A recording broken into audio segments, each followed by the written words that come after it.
What is up, ladies and gentlemen? Welcome to the AFC East Summit show. Joined tonight by Dolphin Keith and our good friend Anthony from the New York Jets, representing that squad. A little bit of drama to talk about, but first, let's play the intro.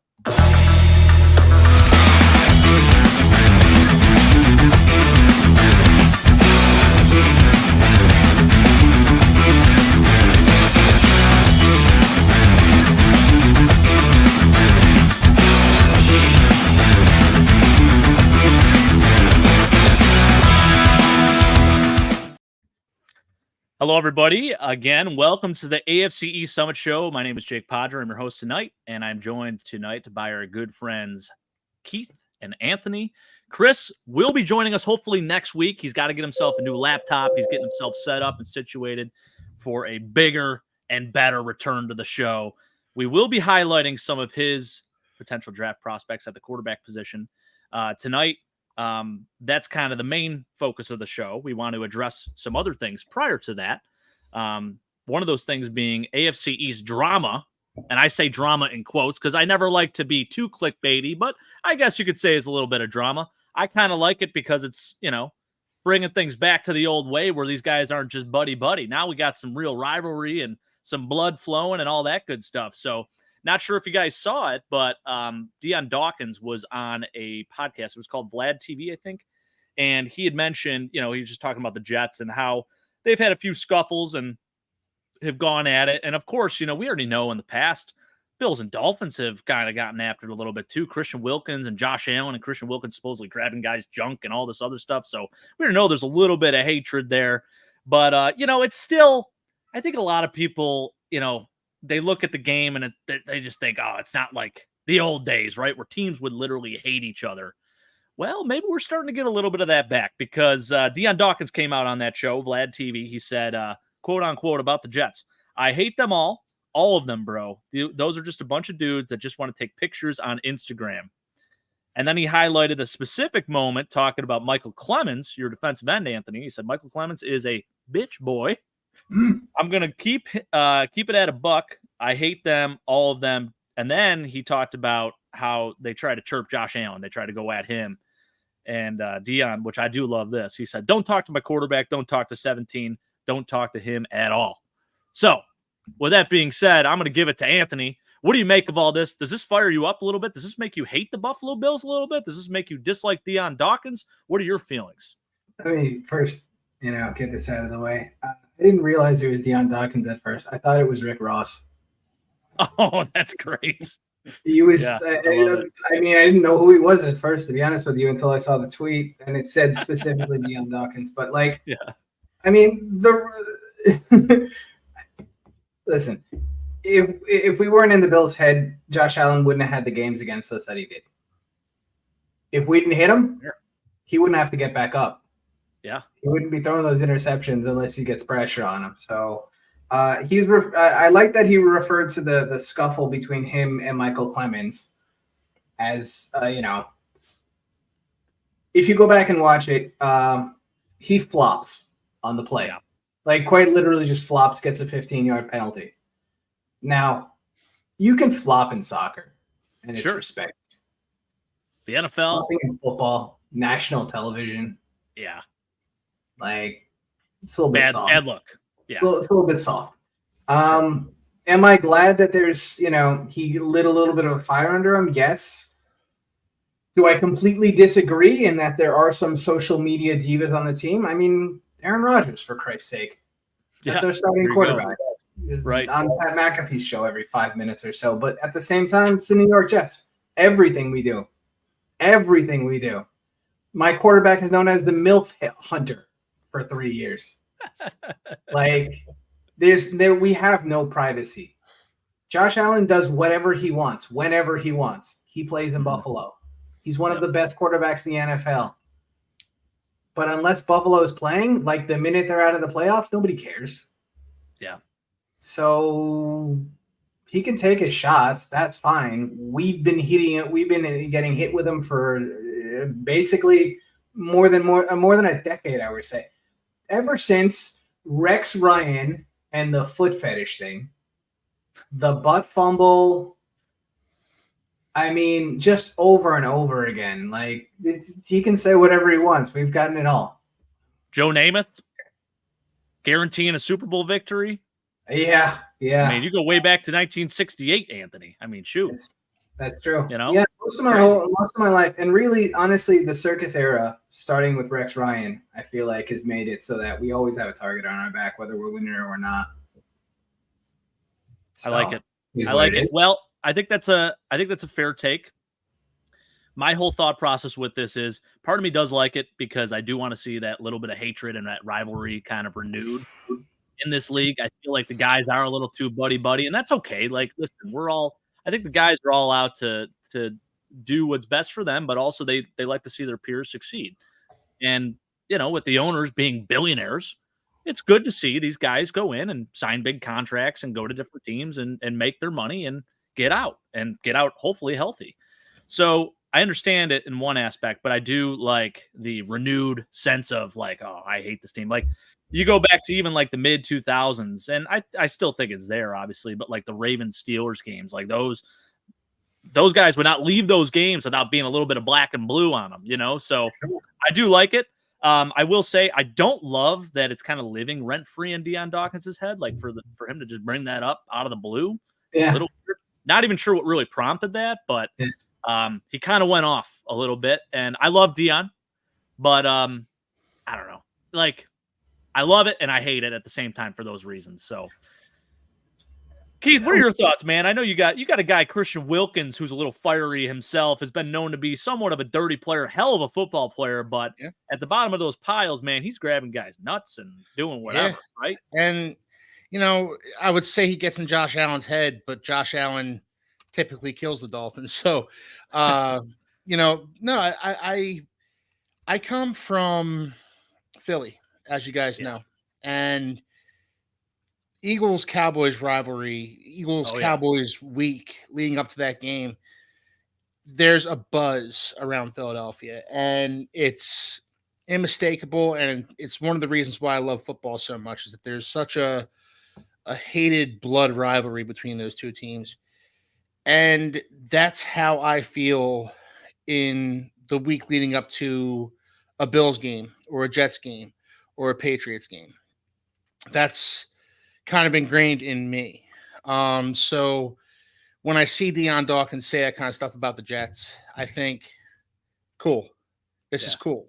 I like this. I like that we're bringing this kind of back, that we're bringing this kind of 80s, 90s, old school heated rivalry thing back. I like that Josh Allen dislikes Christian Wilkins so much. And it makes me want Christian Wilkins to come back so much more. Definitely. Because Christian Wilkins, I'm not going to sit here and say he gets in Josh Allen's head, but he kind of does. Josh Allen does not like to be at the bottom of a pile where Christian Wilkins is in there. Mm-hmm. So it's fun. It's fun and it's football. And it's the kind of football I grew up with in Philadelphia. It's great. So, Dion Dawkins, go ahead and chirp, man. Go ahead and chirp at the Jets. Bring some of that to the Dolphins too. Yeah. And you know what I love too? It's like all the guys in the trenches, Dion Dawkins, Christian Wilkins, Michael Clemens. I mean, you name it. It's great to see Josh too. He wears his emotions on his sleeve. So I love that because that's like, I don't know. There's something to be said too about like playing for a cold weather team, like being that tough, gritty, bring your lunch pail type of guy. So that fires me up a little bit. Love what Mike's saying too. Says it wouldn't be the offseason without some good old fashioned drama. Team rivalries. And talks about Dion Dawkins. Well, Mike, he's notorious. He does not wear a shirt, that man. I'd say 75% of the time I see him in interviews or even outside of football, that dude's not wearing a shirt. He just doesn't like wearing clothes, I guess. It is what it is. And luckily, he covers his lower half, but, And, Jake, with Dion Dawkins, like, I talk about that Philly mentality as far as rivalry goes. Yeah. Dion Dawkins, Temple. From Philly. Yeah. Yep. Yeah. I love it, man. Yeah. Yeah. So, well, I mean, and I'm going to segue into your little bit of drama going on, Keith. I mean, for whatever reason, your all-star wide receiver here, Tyreek Hill, can't seem to keep himself out of the news. Yeah. And I just don't get it, man. Apparently, he was hosting some girl who was doing some football drills with him. I guess her son was signed up for his football camp. She was over his house with some of his family members and stuff like that, and they were doing some football drills. She was a defensive lineman. He was like the quarterback. She got into his face a little bit and like pushed him backwards, and he got a little upset. So he's like, all right, I'm going to play defense. I'm going to be on the D line. You're going to be the O line. And he bull rushed her, and I guess she held her own. And, of course, that did not sit well with Tyreek. And he's like, that's it. I'm going full bore here. Yep. And he wound up knocking her over, and I guess she broke her leg, and now she's suing him. So, again, this guy, I don't know what it is. Trouble always seems to find him. And this dude is one of the most talented football players in the NFL, arguably the best receiver in the league. And for whatever reason, he just can't stay out of the limelight in that sense. Yep. And, I mean, I feel like as a Dolphins fan, Keith, you got to be getting sick of it at this point. I'm sick of it, and at a certain point you have to question, when does the talent outweigh the drama? When does the drama outweigh the talent? I don't know that I've reached that point yet, but I'm getting there. It just wouldn't be an off season without Tyreek Hill doing something. Doing something that gets himself in the news for something negative, for acting a fool. And that's what he was doing. He's at the boat thing last year where, we've talked about it on this channel ad nauseum, but like, we'll never know what really happened. All we really know is that Tyreek Hill was in the wrong. And in this circumstance, Tyreek Hill bowled over a woman, knocked over a woman and broke her leg. Like, Tyreek Hill was in the wrong. It's getting to the point where it's, just stop, man. Just stop. Yeah.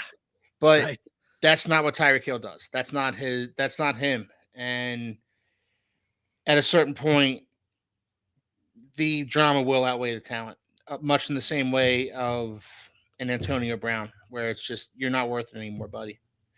Time to go. Keith, this is basically Tyreek's last year with you.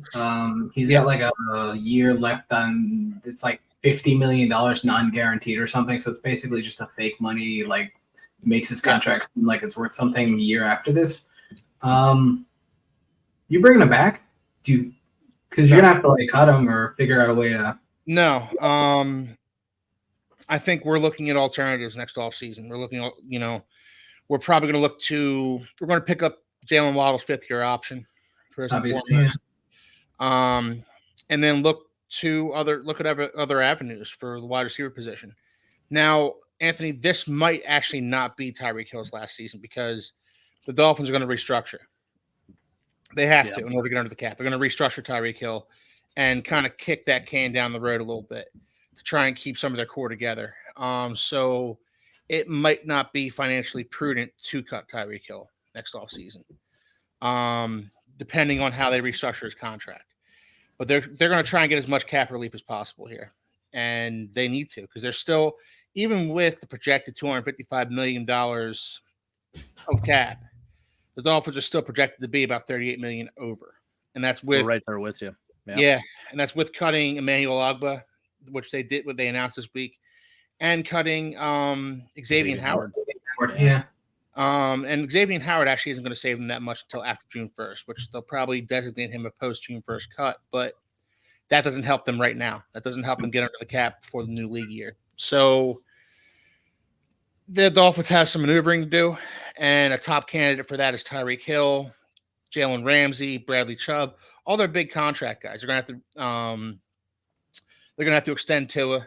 It's just, I don't know whether he's earned an extension or not, but it's, again, financially prudent to do so. They have a lot of maneuvering to do, and I don't know that they're going to do something with Tyreek Hill's contract to where they might not be able to cut him next offseason. Or if they do, they're going to take a huge dead cap hit, which, hey, might be worth it. Who knows? Yeah. I mean, the offseason's young, guys. There's still more drama to come from Tyreek Hill, maybe. I hope not for your sake, man. Yeah, me too. Sheesh. Well, we were talking a little bit about this, and I do want to just bring it up because it'd be fun to just discuss a little bit, right? But, we talked a little bit about Tyreek Hill, right? And where maybe he relates to like Antonio Brown almost, right? Because Antonio Brown sort of went off his rocker. So much talent, guy's unbelievable, but for whatever reason, he had a little bit of a temper. Obviously, had some issues with just off the field issues in general, and not getting along with teammates and calling teammates out and this, that, and other. So, wanted to get your guys' thoughts on the Mount Rushmore of batshit crazy players to play not only in the NFL, but I think probably in professional sports. And we mentioned a few names: Dennis Rodman, Antonio Brown, Tyreek Hill. I mean, who else can you throw up on this list? Ron Artest comes to mind. Ron Artest. Oh, that's a good one. That's a good one. Yeah, that is a good one. Rasheed Wallace. Who's that, Anthony? Rasheed Wallace. Huh. Yeah. How about Richie Incognito, maybe? Richie Incognito. Guy. Yeah. It's tough, but yeah. Well, no, but he's a guy I loved on the Dolphins. I mean, I don't know that he had prodigious talent, but he was a nasty player. Nobody liked going up against him. And I loved Richie. I mean, he played for the Bills too, and he did a good job for you guys as well. Great. Yeah. A guy who had Hall of Fame potential, and he just couldn't keep it together. Lawrence Phillips. He was a guy. I don't know that I've ever seen a more physically gifted running back in my entire life. That dude just could have been an all-time great. And there was something loose, man. Yeah, something loose. And he would write letters, I think, even in prison to like Dick Vermeil and some guys that or Marty Schottenheimer. There was a lot of coaches he would write letters to, and he would send. And he seemed perfectly normal in those letters, but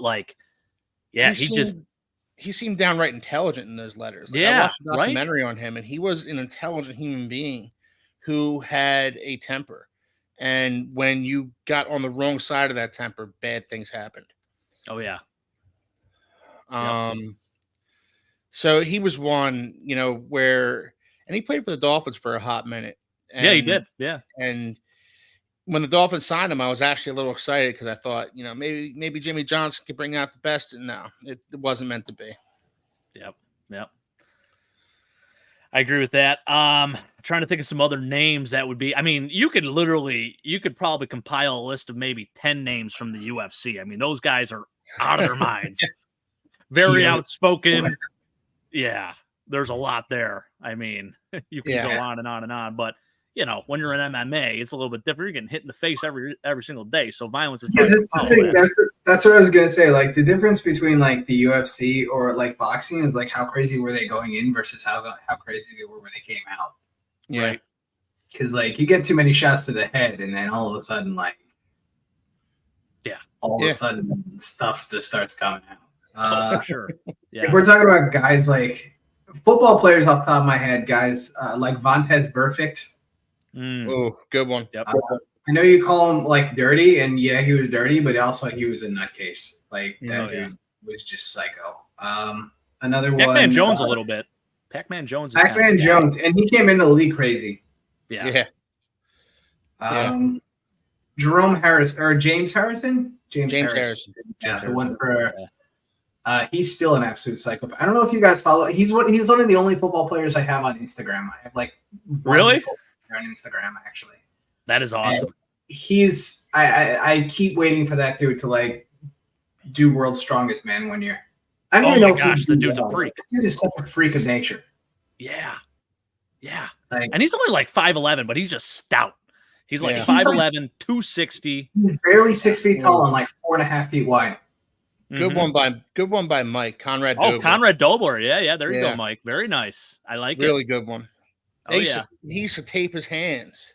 Yep. He used to tape his hands to keep himself from getting holding calls. He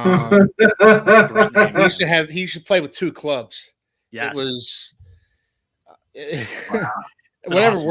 whatever works. Yeah. Just the name itself, Jack Tatum. There's a good name for you guys. I mean, they literally banned hits going across the middle. He paralyzed a guy, for Christ's sake. I mean, he those guys. Dirty. Yeah, that's the thing though. Like, it's hard to because they didn't have social media, so like their crazy didn't come out quite as true. Like, quite as prevalently. Yeah. As it does now. Like Jim these guys McMahon now, would have been Jim McMahon would have been a social media celebrity. Yeah, this I day feel and like age. a lot of those dudes in the 80s were like Mark Gastineau. Yeah. I feel like would have been a hell of a nutcase like to follow on socials. Like those guys were all coked out of their mind. Oh, for sure. Yeah. And speaking of that, Lawrence Taylor. Lawrence Taylor. Yeah. Good segue. Yeah. I love it. Yeah. I mean, Ray Lewis, obviously, we know the whole background there. You know, I did a thesis on that whole case, guys. It was wild. Did you? Really? Crazy. I did. Wow. All right. So what's the conclusion, Jake? Did he do it?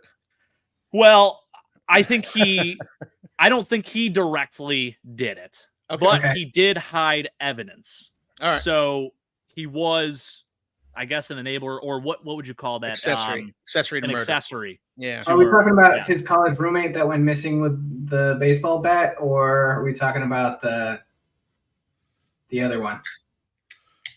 The one. So this is the Super Bowl. Following up the Super Bowl. Yeah, that one. Yes. Okay. Forgot about that too. Jeez. Oh my gosh. Yeah. Yeah. Yeah, we went dark real fast. We got to pull out. We did. I know. We got to pull out of this. Dark real fast. But I love that. I think this is it's a good conversation to have. You talk about some of these players, man. Like there's some larger than life players with immense talent that just for whatever reason just can't stay out of the limelight for the wrong reasons usually. And it's unfortunate, So hopefully Tyreek figures it out, Keith, for your sake, because you guys need him. 1,700-yard receiver, potential MVP winner. Yeah. Had he not probably missed a game, I mean, the dude may have had 2,000 yards receiving this year. Like, gosh. You know what I'm more concerned about when it comes to Tyreek Hill, Jake, is his after career, his post playing, when he retires, I want him to be okay. I want all these guys to be okay because they are at the end of the day human beings, and I want them to retire and have happy lives. And with guys like Tyreek Hill, if you take away the distraction of being a pro football player, they sometimes lose their identity and they sometimes lose themselves in their demons. I don't want Tyreek Hill to be a cautionary tale. And every off season he's getting into something, and that's with knowing that Roger Goodell will drop the hammer on him in the blink of an eye. He'll drop the hammer on him. Yep. So I just want guys like Tyreek Hill. I want Antonio Brown to stay out of the headlines. I want, Damon Arnett just got arrested for a DUI. Mm-hmm. And he had some illegal substances in his car when he was arrested.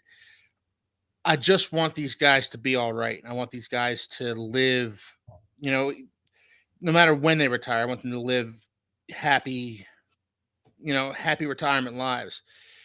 So for a guy like Tyreek Hill, I'm a little concerned about that because left to his own devices, who knows? Yeah, it's scary, man. I mean, you look across the league and it's like these dudes are taking some serious hits. And at this point in history in the NFL, there have never been bigger, stronger, faster dudes at any point.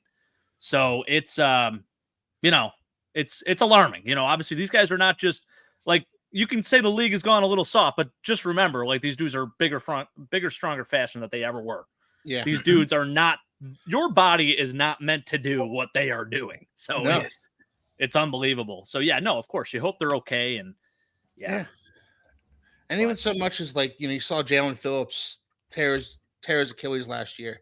So much torque on that back heel for a guy that big and that strong and that fast, it's like their muscles have gotten bigger, but their joints haven't evolved to the point where they can. None of these guys, their joints, their ACLs, their MCLs, their Achilles, their joints just haven't evolved to the point where they can withstand the kind of pressure they put on those joints. Yeah, it's wild, man. You're talking about a 6'5", 260-pound dude exerting that much force into the ground, and then because he exerts that much force, his ligament actually tears because it's just too much for it to handle. It's crazy. Yeah. It is insane. Yes. Back It Up Binge Podcast. Thank you for watching, sir. Looks like you're an Orioles fan. He's excited for baseball to start. Yeah, spring training, obviously in the swing of things, literally. He's a Fins fan too, so he's a smart man. Fins fan. Clearly. Love it. Love it.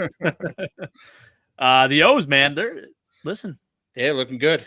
You guys might have something there. It's exciting. Exciting time to be a Baltimore fan in general, I feel like. They have a hell of a core. A really young team. They're going to be fun to watch.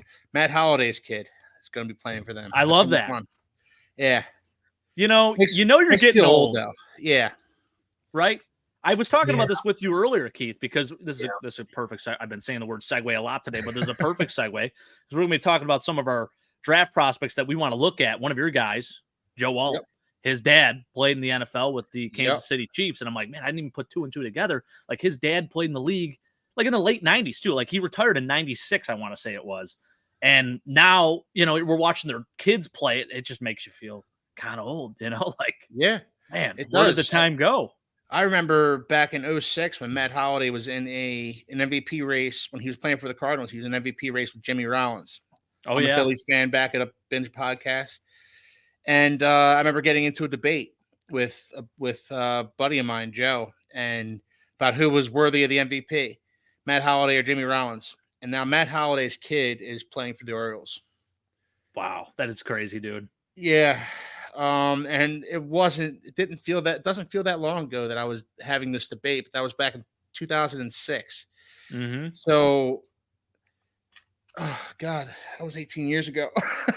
I know, isn't that crazy? Like 2006 doesn't sound like it's long ago, but yeah, that was 18 years ago. That was having this debate about who was the NL MVP. It's nuts, man. Nuts, man. Yeah. I love this. He said the Finns should watch how Elias manages his team. He's not wrong. He's not wrong. Definitely. Yeah, he's built a hell of a roster down in Baltimore. They're going to be contenders for a good long time. And my mom's from the Baltimore area, so I half-heartedly cheer for the Orioles. Not, I'm a Phillies fan first and foremost, but I half-heartedly cheer for the Orioles. So, well, at least you could root for the World Series matchup. Yeah, there you go. Happened, yeah, AL versus NL. Why not, right? Yeah, rematch of '83, where there we go. Yes. Down. Yep. I love it. Well, guys, I want to talk a little bit about something too. And Mike, I know we had the ticker here, and I think I lost her. But it's a little giveaway that we're going to be doing. It's for a company that my cousin actually is the owner of. Actually, I'm going to pop it up right here. So if you join our Discord, you will get into a $100 giveaway towards this website, Big Stitch Embroidery and Apparel. They do a bunch of different custom designs, Buffalo designs. They are based in Buffalo, but they do custom designs as well. Hats, shirts, sweaters. I mean, you name it. There's just everything you can imagine on there. So all you have to do, it's totally free on your end. You join our Discord, which is located in the description of this video. You hop into that little channel that says Big Stitching Embroidery. You click on it, just put a couple comments in there, mention your name, and voila, you're entered in the contest. And Mike and I will be doing just a little pull out of the hat on St. Patrick's Day on the 17th of March at 9 p.m. Eastern. So stay tuned for that. And like I said, a chance at $100 to use on Big Stitch Embroidery. By the way, guys, we will be featuring some Nickel City Mafia merchandise on there, which is kind of cool. So I was wearing a polo in our last show. I don't have it on tonight, but there'll be polos, hoodies, all that good stuff. So if you want to support the channel, obviously, feel free to take a look at that too. Pretty cool. But anyways, let's get into the reason why we're doing this show tonight. All that other stuff is great, but we got our NFL teams that we're cheering on. The NFL Combine starts this week. There's a lot of prospects out there, and Chris is not joining us tonight. I'm going to start with some of his prospects. We're going to kind of breeze through those a little bit, but I do want to actually bring some light onto those players because none of us are really in need of a quarterback per se, maybe a backup quarterback for us, Anthony. But otherwise, we're not really targeting the quarterback position, but there are some really good, talented dudes in this year's draft class that the New England Patriots are probably going to go after. So I am going to start with that, and I'm going to pull up my screen here. And let's see here. See if I can find it. Here we go.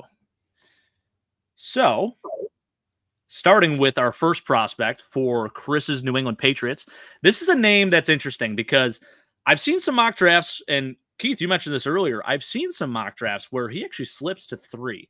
And I think if he's available at number 3, instead of taking Marvin Harrison Jr., which I've seen in just about every single recent mock draft, I could see the New England Patriots going after Drake May. So a little bit about Drake May. He's 6'4", 225 pounds. Over the last 2 years, he's really solidified himself as a first-round pick in my mind. Now, he does have some inconsistencies. He does have great size. This year had a little bit of a down year. Last year put up some really good numbers. This year, it wasn't so much the case. He struggled a little bit at times, and I do think, in moments, it doesn't always look the prettiest. And actually, I do want to bring up something. Anthony, you mentioned this earlier, so I'm going to pull this up real quick because our guy, Kurt Benkert, former Green Bay Packer and Atlanta Falcons quarterback, had some very good insight on the negative. So I only listed the positives there, right? So I said this dude's a fearless passer, who has a ton of guts, is willing to make throws, willing to climb the pocket, and has good discipline, looking for targets, doing scramble drill, all that good stuff, right? Well, Kurt Benkert did a very in-depth breakdown of Drake May. And boy, it doesn't read so well. It's actually quite hilarious when you really look at it. Now, this is a former NFL quarterback, guys. He knows a little bit about what he's talking about. And let me see. NFL quarterback. Yes. No, I know. We put that in quotes. I get it. But this is what Kurt Benkert had to say, right? So he said, just finished my Drake May review. He's a more athletic Mason Rudolph with less arm talent and a lot less accuracy. He has a lot of backyard football in his game, but doesn't have the athletic upside that I think it requires to live in that world as often as he does. He's super raw with his footwork and pocket presence. His ball placement needs serious improvement. Defensive recognition struggles a bit, but I don't know what he's been coached to do, so it can't all be on him. However, dude will stand in there and take a hit while delivering across the middle, which I did see in a lot of the tape that I watched. Very well put there, Kurt. He's a third down threat as a runner, which is a checkbox in the NFL. All in all, I see the potential upside, but he's got a ways to reach it. He also needs to be in a good situation with a good coach and probably a quarterback in front of him to mentor him to get caught up to speed. Ideally, he ends up in a Jordan Love situation, sits for a few years, cleans his game up, learns behind the scenes, and then gets his chance. If he goes to a bad team early in the first round and is forced to play, that may be all she wrote. So, with that being said, Anthony, talk to me about this. What do you think about Kurt's analysis of Drake May? Is it a whole bunch of baloney or what? It's not a whole bunch of baloney. But, I mean, as all lies, there's always all good lies have a grain of truth in them. Love it. We'll start off with the accuracy. In my opinion, having watched all the top quarterbacks, he is by far the most accurate of them. And I don't necessarily talk about just ball placement, like he hits the receiver where the receiver is. I mean, he does a better job than any of the other quarterbacks at putting the receiver open, the open receiver more open than he already is. He throws to open grass where the receiver can run into it and catch it. He's the most intuitive of the quarterbacks. Now, a lot of people talk about processing. I don't really try to get into the idea of processing because nobody ever defines it for me. But they all say it. Yeah. In terms of quarterbacks, what I look for is, do they have clean mechanics? And he has a fairly clean drop back. By that, I mean very purposeful steps. 1, 2, 3, 4. There's a rhythm to it. It's not I'm just going to sort of wing it, which is what you got a lot of last year with Bryce Young. It's what you got not a ton of heel clickiness, as JT O'Sullivan says. Yeah. Or sort of the lazy, sloppy, just, I'm going back, I'm going to read the feel, and I'm going to, sling it when I want to. You get that out of Caleb a lot. He's got a power arm, which is something that you absolutely adore. He puts a lot of loft on his deep balls. He doesn't rifle it in there constantly. I would compare his motion, his throwing in general to like Lamar Jackson, in that he layers the ball really, really well. It's very smooth. He does have a gunslinger mentality. He's not the cerebral sort of CJ Stroud type guy but I feel like a lot of that comes down to the fact that he had to elevate his team a whole lot more. Yeah. You alluded to the fact that his Tar Heels team this year, like he struggled, but his Tar Heels team this year was bad. Definitely. They sent two wide receivers to the NFL, and they didn't really replace them with anybody. So a lot of him, especially in a lower you know who he reminds me of? This is weird. This is going to be a weird because like they don't have the same sort of throwing motion, but his situation reminds me a lot of like Rivers. I was just going to say Philip Rivers. Perfect. State. That's brilliant. I love that. Where he had to elevate the team the whole time he was there. Yeah. And he didn't necessarily have the best targets to get to, and he just had to try to make it work. And when Rivers was playing against those FSU teams that were loaded everywhere, and he would have to try to deliver a victory, like you just have to gut it out sometimes. And that's what a lot of Drake May's game was this year. I don't like holding the fact that like he didn't have that much talent around him against him. To me, I think he's quarterback one, but that's only my opinion. I like that. I like that analysis, and I think Philip Rivers is a perfect comparison for him. He's a more mobile Philip Rivers, in my opinion. So a modern Philip Rivers. Yes, a modern Philip Rivers. Yep, I love it. Keith, any thoughts? I agree with a lot of what Anthony said, but you know, getting back to whatever that dude who criticized Drake May said. Yeah. You know, NFL quarterback, as Anthony said. We should look up his XFL numbers. You guys should see them. They're great.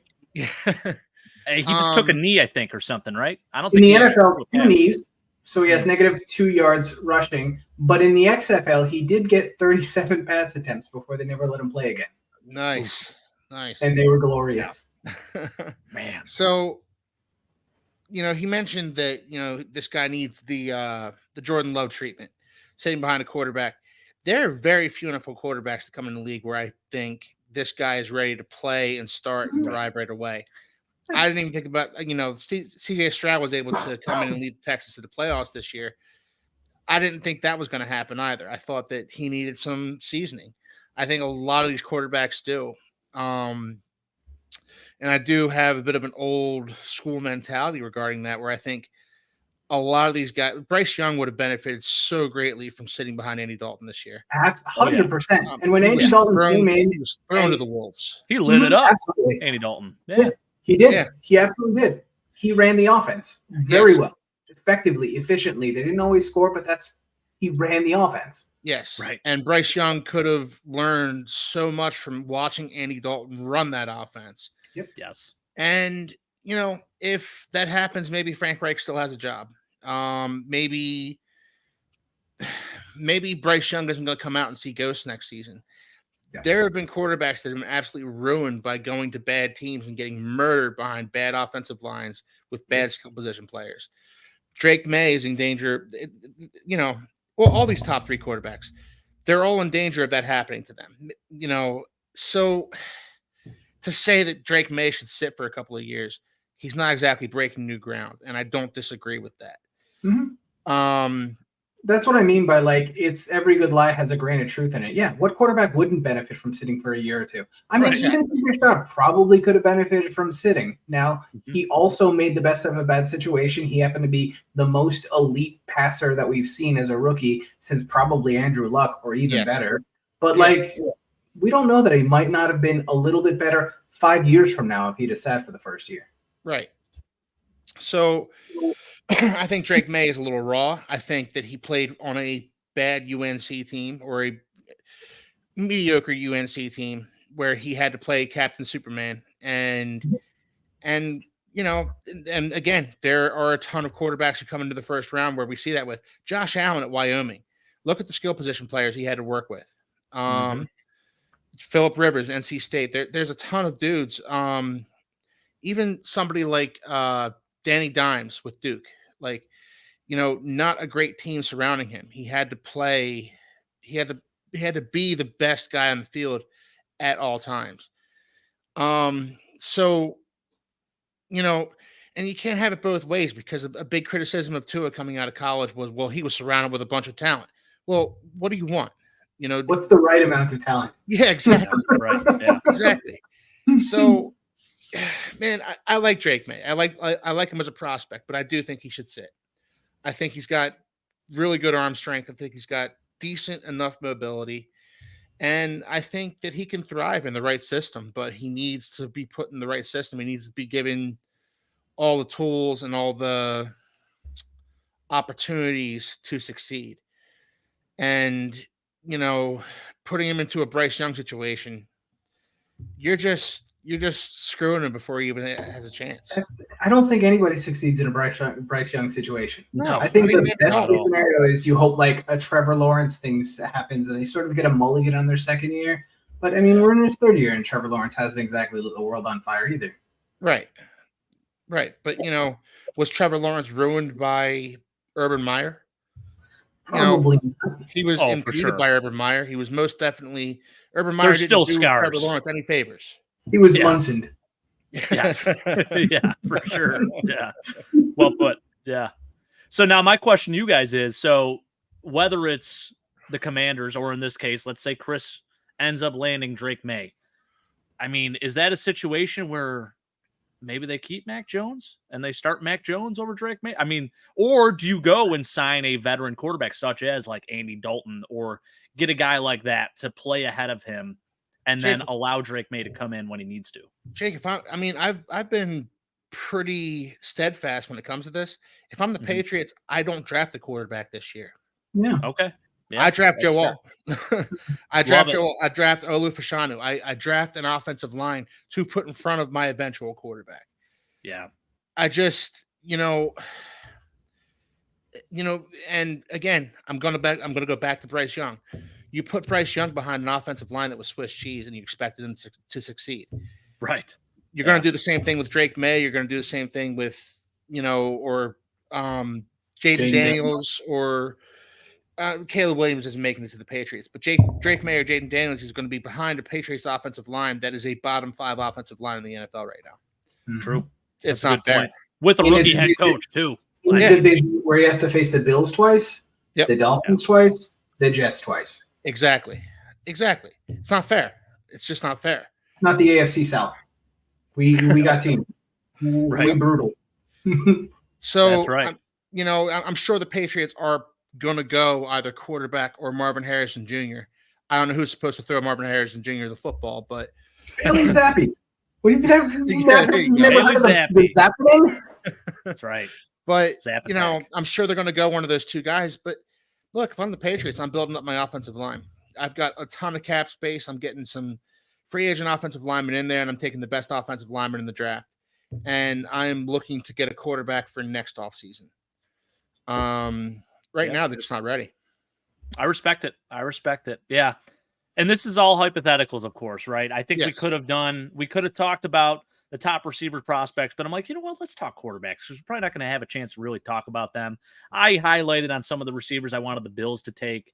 I'm sure Anthony wouldn't mind getting a receiver too at some point, along with you as well, Keith, especially after all this Tyreek Hill crap we're talking about, right? So I'd love to get a receiver in here, but the Dolphins aren't going first round receiver, and no. Well, I've seen Brian Thomas in a few, and I hope it doesn't happen. I hope it doesn't happen too. But as far as top receivers go, like the Patriots have a shot at Marvin Harrison Jr. Well, I mean, they're gonna be able to pick Marvin Harrison Jr. if they want, right? And they're going to be able to pick Malik Neighbors if they want. Trade back and get Rome Odunze. But so there's an opportunity here, but there's also an opportunity to talk about these top 3 quarterbacks. Or, well, maybe not Caleb Williams, but, the Patriots have a shot at basically whomever they want. And I guess they're going to go quarterback. So, could you see a situation? So, say it does come to this point where, the first 2 picks, say it's Caleb Williams and then, I don't know, maybe Jaden Daniels or something else, something weird where Drake May does fall to 3. The Patriots then have a decision to make. They can either draft Marvin Harrison Jr., Drake May, or they trade back with maybe like the Falcons, and the Falcons, maybe they want to move up and they take Drake May instead. that could be another potential move. And obviously, I'm not encouraging this, okay, because I do not want to see the Patriots succeed. But I'm saying, speaking from Chris's point of view, maybe that's what they're thinking if something like that happens.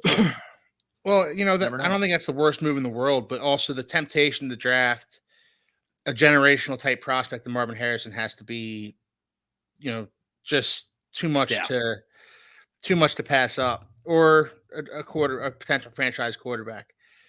These opportunities don't come along very often, especially when it comes to Marvin Harrison Jr., who I think is the best wide receiver prospect since Calvin Johnson. I love that. Yeah. He's just so damn good. So, if you're the Patriots, how do you pass that up? Best wide receiver prospects since Calvin you Johnson. Can't. Yeah. Right. Even the Lions. I mean, the Lions used to do it all the time. They didn't really have a quarterback, but you damn well better believe they're getting the best receiver they can at the time. And they drafted a wide receiver 4 years in a row. Charles Rogers, Mike Williams, Roy Williams, and Roy Williams was really the only one that kind of hit, and he had John Kitna at least at that point. And then when they drafted Calvin Johnson, I thought, oh, they're not going to draft Calvin Johnson, not another wide receiver, 4 years in a row. And then they drafted Calvin Johnson. It's like, yeah, I get it. I mean, look at the guy; he's unbelievable. Yeah, right. I had a hard time criticizing it, even if it was 4 years in a row. Yeah, I agree, man. Well, I'm going to talk some more quarterback prospects here. So we talked about another guy. By the way, Weston, thank you for joining us tonight, sir. So I don't think you've ever been on this show in particular, but this is our AFC East Summit show. So I am our Bills host. We got Anthony, who's representing the Jets, Keith representing the Dolphins, and then Chris, who usually joins us, he's representing the Patriots. So right now we're covering some of the options that Chris may have at that third overall pick, talking specifically about the quarterback position. So moving on to the next guy, Jaden Daniels. I talked a little bit about Jaden Daniels. I like this kid a lot. I think he is very cerebral. I think this dude does a tremendous job of going through his progressions. Obviously, we know what he can do as a scrambler as well. He wins the Heisman Trophy. This dude had 1,100 rushing yards, 3,800 passing yards, 40 touchdowns, 4 interceptions, 71.1% completion percentage. I mean, the numbers are there, guys. I think the size is there. I think his ability to read the field. I mean, obviously, he was blessed with some incredible receivers there at LSU. I mean, just a whole bunch of just a ton of first-round talent there, of course. Mm-hmm. But I do think him as a quarterback, I have seen a nice progression upward every single year. That goes from Arizona State all the way up through LSU now. So I think this kid's really mature. I think he's a great leader, and any team would be lucky to have him. Now, I do think this is another case. Of course, it's so cliche to say, but maybe does benefit a little bit from sitting a year. Of course, let him sit a year, let him play, and he'll light the league on fire. As far as a potential fit for New England, I had a feeling at one point that maybe New England would even target like Justin Fields, because I felt like they wanted to go in that direction where they can get more of like a scrambling quarterback, a guy that can make plays when, he needed to, like back-breaking plays, such as Jaden Daniels, where he can take it 60 yards running the football and, he could also sling it 80 yards. So to me, I think it would make sense. I personally, if I'm New England, based on the personnel they have, I think he's actually a better fit in New England currently than Drake May would be, just based on the current circumstances. Now, as far as an actual passer, a quarterback, remove any team affiliated with him, I think Drake May is better. But in this case, for New England, I feel like Jaden Daniels is a better fit. And I don't know if you guys agree with me or not on that. Anthony, I'm going to let you talk about this prospect a little bit. Yeah, I'm not as high on Jaden Daniels as you are. Okay. The stats are phenomenal, obviously, but like the college stats, and sure, he had 2 first-round receivers to throw to. Yeah. He's an older prospect. I don't know if he's a fifth-year senior, but like he's going to be 24 years old, before he starts his first year. So like as an older quarterback that has, you sort of get, to me, I kind of get like Kenny Pickett vibes. Like, yes, he beat up on a lot of competition, but he should be running an offense and knowing where to go with the football better than most of the defenders he's up against, better than most of the competition that they're facing, because he's been there long enough to be a 3-year pro in the NFL. True. Yes, he can take off and scramble. He is more fast than he is quick, if you understand what I mean. Yeah, I know what you mean. Like, what I mean for the people that are watching is that, like, Zach Wilson has some of the quickest feet that you'll ever see in your entire life. He ties up defenders in knots when he takes one step or another and makes a little bit of space for himself. Whereas Jaden Daniels is more linear. Takes him 2 steps to get off, but then he's traveling in a straight line, which is phenomenal if you don't get hit. Yeah. But I'm not sure if he's the open field runner that an Anthony Richardson is, or that a Lamar Jackson is. Yeah, I was gonna say he's the anti-Lamar Jackson. Yeah. Combine that with the fact that he's very slightly built. I know he's 6'4", and he's listed at 210 pounds, but he's a rail. Yeah. And for a dude that's going to be taking off, and he's maybe going to get a couple of blind hits, I'm a little bit concerned about that specific style. Overall, he is a very good quarterback prospect, but I have my concerns. That's fair. Where would you rank him? So would you put him at number 3 on your list out of the potential top 5 guys? Yes, but that's because I only have eyes for Drake May. Fair enough. I would put him as a solid 3. I would put Drake May as number 1 because I prefer the arm talent that I see out of Drake May over the sort of off-platformy stuff that Caleb Williams does. But it's more of a distant 3. I'm not sure that I would put him as a very high first-round pick, and I think we're getting hail right now. That's what you guys are hearing. I can hear a little bit of that, yeah. Chicago, baby. Yeah. I love it. Yeah, weird weather. It was up to 75 degrees today. Yeah, dude, it's weird. It's going to drop here. It's 52. It's going to drop to like 20 tomorrow or something. Same here. Yeah, so I would have him as a distant 3, and I have friends of mine that would put J.J. McCarthy ahead of him. Wow. I love it. So there. Keith, real quick on this one, because I know we're kind of taking a lot of time on these quarterback prospects. I'm not as low on Jaden Daniels as Anthony is, but one thing that does concern me about Jaden Daniels that can be the death knell of a lot of quarterbacks in the NFL is I hated his pocket presence. He took a lot of unnecessary sacks at LSU. He took a lot of sacks, period, at LSU. And, some of those he needed to take. Some of those are understandable, but some of those are times where he should have stepped up in the pocket and he didn't. Some of those are times where he should have scrambled when he didn't. And a lot of times he scrambled. A lot of times he scrambled when he shouldn't have, and a lot of times he stayed in the pocket when he shouldn't have. So his pocket presence, to me, leaves a lot to be desired, and I think that can be the death knell to him in the NFL.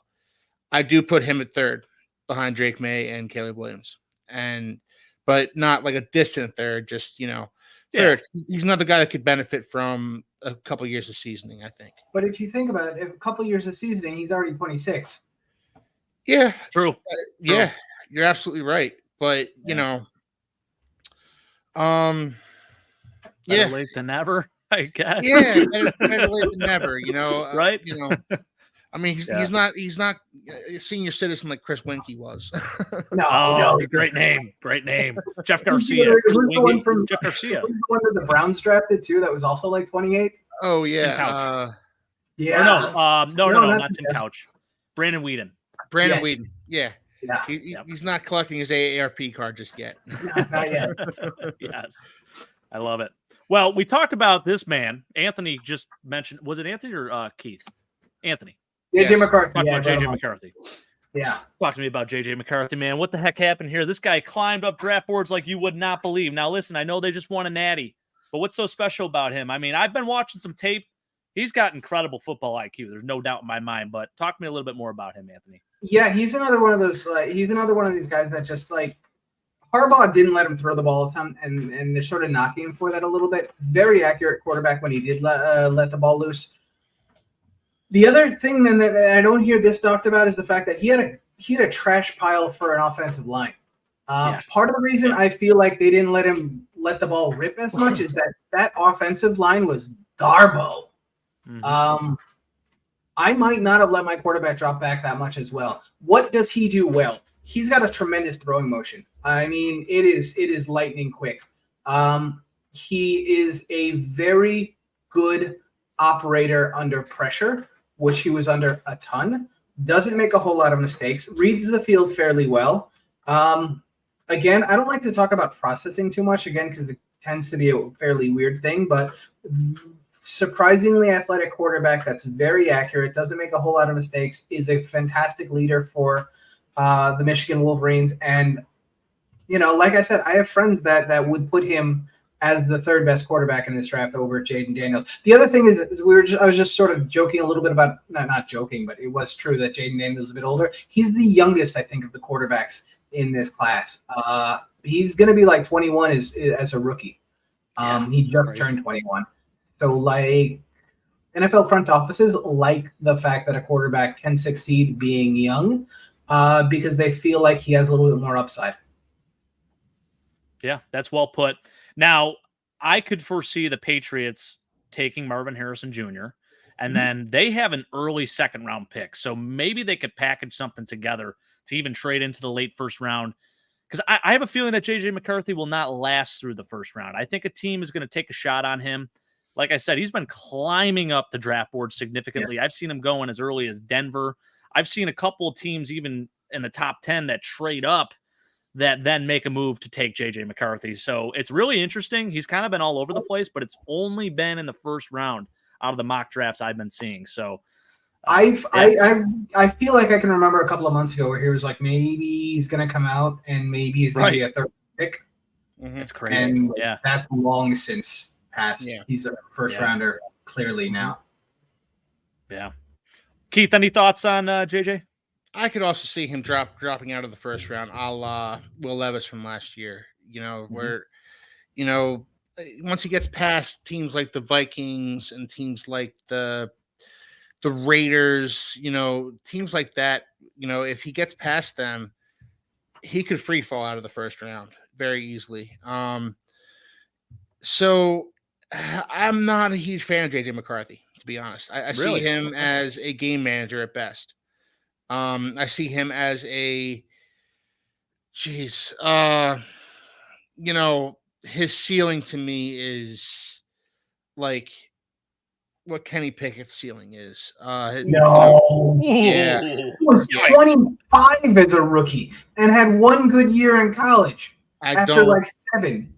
Anthony, I'm telling you, I watched JJ McCarthy play and I see a game manager at best. If he's Kenny Pickett right now, he's still 5 years younger than Kenny Pickett was when Kenny Pickett became Kenny Pickett. That's true. Yeah, that's true. Maybe Kenny Pickett isn't the best comparison. Maybe Alex Smith. A poor man's Alex Smith. A poor man's Alex Smith. I don't love Jay. Alex Smith, the first overall pick. Yeah, but he became the poster boy for a game manager. Weston, talk to us. He became the poster boy for this guy can only take us so far, and that's how I see JJ McCarthy.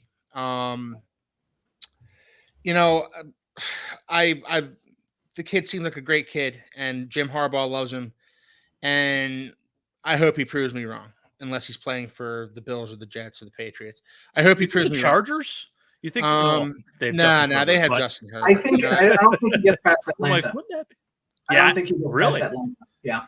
Okay. Atlanta. Maybe. I mean, I don't know. I might be wrong about him, but I just don't. Aside from Chicago, is there a better landing spot for a quarterback than Atlanta? No, there is not. There is not right now out of the quarterback needy teams. No, I could see, but maybe Oakland is Oakland or not Oakland. I'm sorry, Las Vegas. Are they a quarterback needy team though? I don't know. They definitely are, and I could see them drafting. They don't have an offensive line. Devontae's already 32. Like true. Yep. True. I could see them drafting JJ McCarthy and putting him behind a mediocre at best offensive line with an aging Devontae Adams. You know, look, I might be wrong about JJ McCarthy. You guys clearly think I am. But I don't love him. I watched him in Michigan, and I don't love him. The Michigan Wolverines won that national championship not because of JJ McCarthy. Not in spite of him, but not because of JJ McCarthy, because they had a special defense with a special coach. And their running game was, for whatever reason, what carried that team. Yeah. That's fair. Yeah, I'm kind of like, I'm 50-50 on him. I definitely think he is a first-round talent. To me, I think he is Alex Smith. Actually, I think it's a good comparison because he is fast. He supposedly runs about a 4.6, which is right where our boy Alex Smith ran too.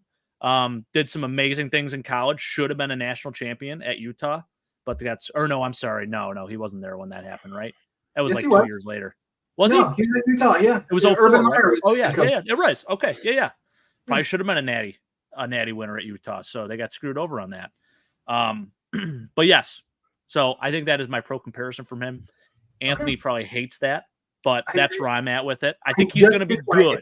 I only dislike it because I think that JJ has much more upside than Alex Smith did, because Alex Smith, I don't know if you remember, he had a noodle arm even coming out. Yeah, he did. He's not a power-armed quarterback. It really, like that, this was a long time ago. So this is maybe middle school me trying to remember. But I don't remember him ever having like the tools, and I always felt like it was kind of manufactured because there was no like alternative scouting community that was like, let's watch tape. Like that didn't exist. We didn't have YouTube or anything.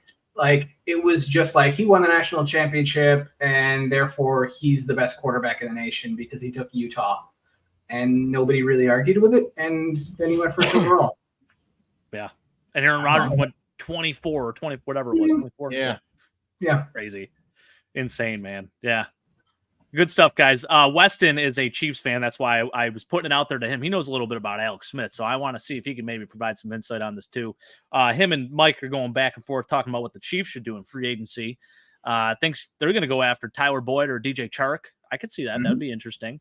It's not like I wonder how much those dudes will command. We were talking a little bit about like Gabe Davis and how much he's going to sign for. And I know like Tyler Boyd and DJ Chark, slightly older than Gabe. Probably not going to command the same amount of money, but maybe near $10 million a year for those guys, just because. Could be. It's an inflated market now. You threw out those numbers for Gabe Davis earlier on today, and I was floored. Yeah. I was aggressive. What was it? They signed up for, it was like 94 over 4, but like the thing is, this wide receiver market, like that's maybe not even that insane. Because Gabe is only 25. We just mentioned Tyler Boyd, who I think is 30 or 31. And then DJ Chark, who hasn't been good in 5 years now. True. Like, how many teams have added DJ Chark and be like, he's a number 2? He's like a number 4. Yeah. On like a team with other wide receivers. Yeah, I think that the Chiefs need to aim higher. I agree. Yeah. Love what Weston says here. He says, Jake and the AFC East guys, I hope JJ McCarthy goes to the Broncos and they continue to be a dumpster fire. Wow. I don't wish that on anyone. But you know what? But to Weston's point there, I love it. If anybody can bring out the best in JJ McCarthy, it's Sean Payton. Sean Payton's still a good football coach. So the Broncos might not be the worst landing spot for a guy like JJ McCarthy. How about the Packers here now? Trek reviewer, I don't know if I agree with this. So I think Jordan Love. He's being facetious, Jake. I mean, he's unbelievable. I hope he is. I think Jordan Love is unbelievable. He has an incredible future in this league. We saw him do things this year I didn't think were possible, and it's insane how Green Bay keeps nailing and hitting on these quarterbacks. It's just It's incredible. I think it's just they draft one 3 years before they need one, and then let them Yeah. develop. Well, seems to work. Sitting. Yeah. Yeah. Yep. So they could let J.J. McCarthy marinate behind Jordan Love for the next 10 years. That's true. That is true. Well, Keith, I hope you're ready because, or I'm sorry, Anthony first. We're going. I went in order of the how you're drafting, right? So 10th overall pick, Anthony. I'm gonna give you the floor here. All right. Let me pull up my notes on Joe Alt real quick. All right. Positives: excellent size, length, and athleticism. Very smooth in and out of his stance. Very clean kick step. Good at mirroring pass rushers. Super athletic. I'm going to get into that a little bit more as well. He does a really nice job of locking out his arms on pass rushers. And I know that sounds weird, but he's got super long arms.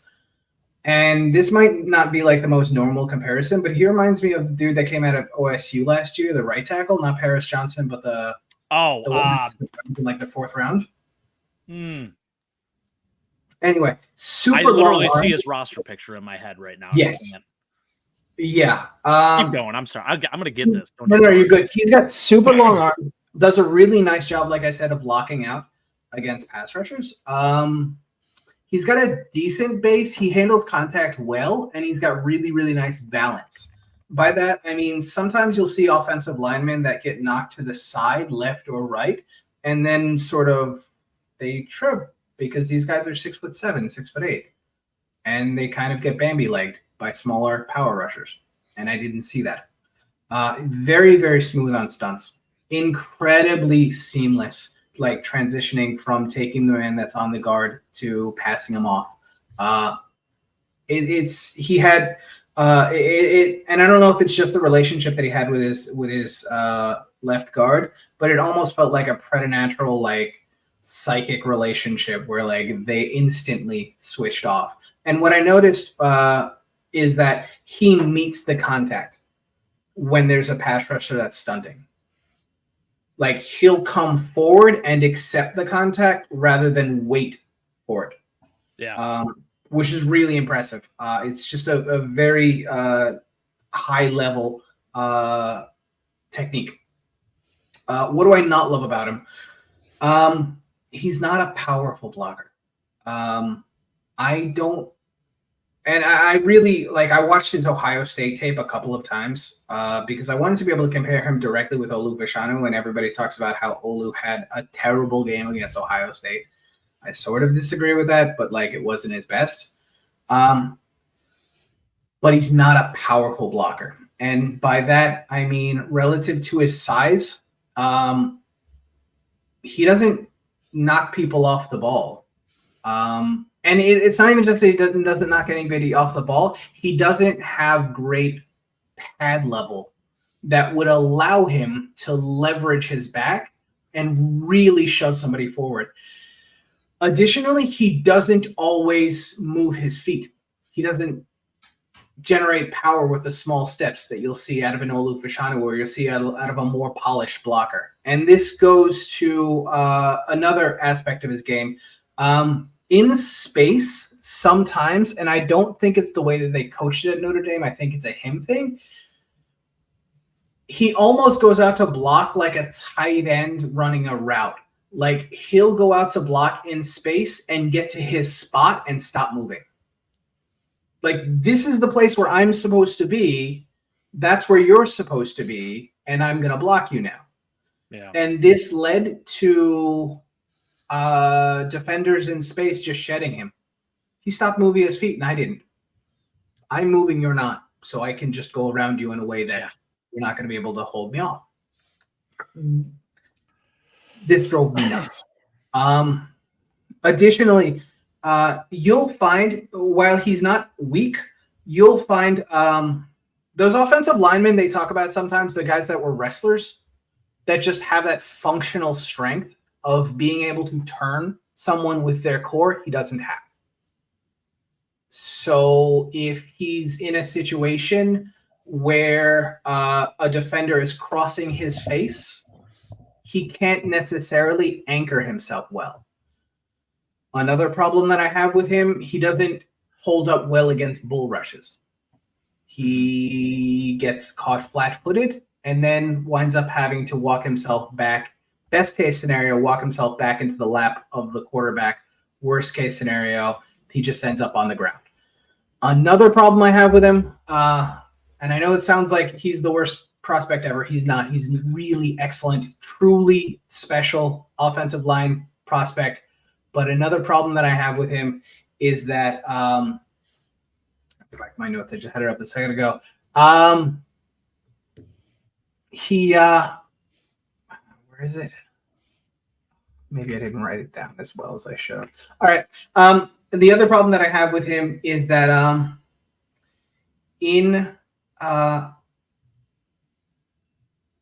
can't even remember this last one, and I didn't write it down, so I'm just gonna leave it alone. I love it, and you make notes like on your film too, so you have specific points that you're like, hey, this is one where. More thing. Ultimately, he's an excellent prospect. I do think he's a top 10 offensive tackle in this or almost any class. His athletic skill, his athletic traits are phenomenal. He's super lean. He needs to put on some muscle.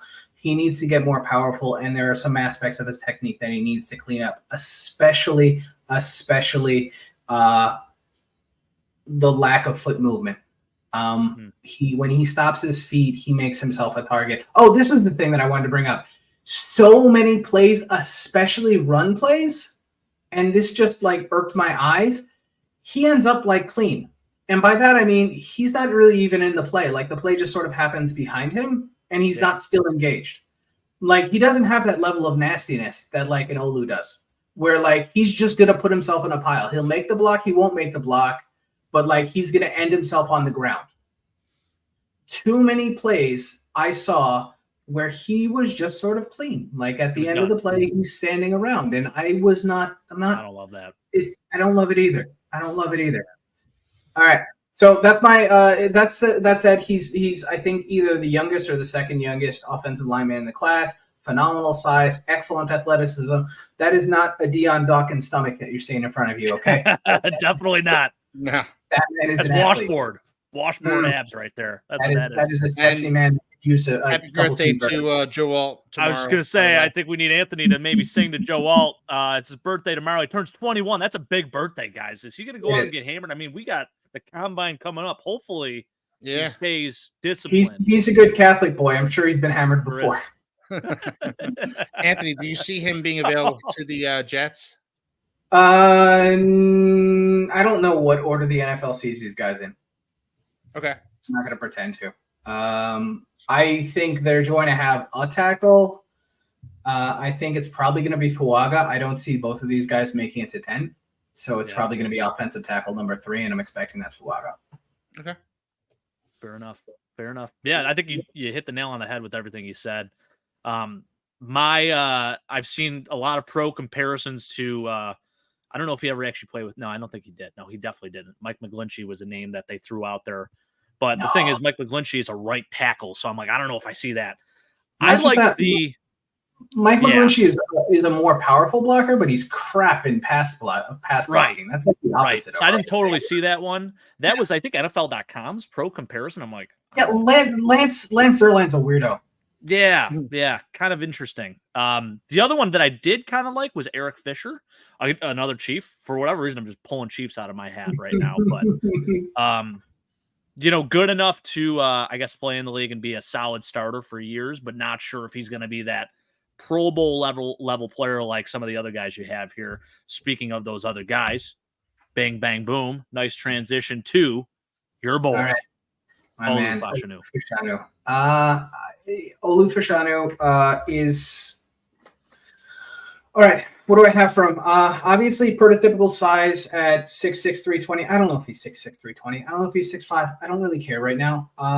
We'll know at the combine. So, like, I try not to worry too much about that. But doesn't matter. If he's 6'4", does it even matter to you at all? I don't care. Dude can block. That's all I care about. If he's 316, fine. If he's 324, fine. Yeah. He's so athletic. He doesn't move at the same, like I was praising Joe Alt's athleticism because he is a very, like, he looks like a volleyball player, Joe Alt. But Olu has that kind of athleticism that's almost elastic. Like when he takes a step back, there's power in everything. Pad level, phenomenal. Has that perfect, like almost 45-degree bend where he's got almost like a silverback, where he's just always, even when he's receiving contact, does so with power. He's very accurate with his hand strikes. He has an unbelievable feel of awareness. That play that I sent you, I guess I could probably clip it and put it somewhere. It's all 22, and sometimes that gets copyright struck, so I don't want to put it here. But like where he just passes off a block to the halfback and then just waits. Such a ridiculous the play. Quarterback's going to step up and then just like hammers. This is Johnny Newton. This is a first round like defensive end that's coming out, 3-tech, and he just waits on him. He's nasty. He's everything that I like in a pass blocking offensive lineman. He is similar to Joe Alt in that he's not strong. He's not as powerful as he's going to be. And you see this in his pass blocking or in his run blocking. He does everything that you're looking to see for him to blow somebody off the ball, and then he doesn't quite blow them off the ball. He'll move them, but he won't send them packing. He won't do the Fuaga thing where, bouncer throwing a guy out of the nightclub. He doesn't do that. Not because he doesn't want to, but he doesn't seem to have that extra little 5-10 pounds in the squat that it might take. Like I said, incredibly powerful or incredibly athletic, working on his power, developing that technique, flawless in pass pro. I would say his technique in run blocking is also phenomenal. I think he's in run blocking, going to have to learn how to use his hands a little bit better in addition to getting stronger. But functionally, he's my offensive tackle 1. Is there any part of that you disagree with? Not at all. He's absolutely, this dude is generational. That's how good I think so too. I think so too. I think he's the best offensive tackle prospect that we've seen since Penei Sewell. I was going to say, not the strength of Penei Sewell, but the athleticism and everything else, the awareness, just everything. That awareness is unreal. My worst nightmare is him falling to 10. Agreed, Keith. Agreed. Well, Keith, you're a Penn State guy. Give us a little bit of your analysis on this young man.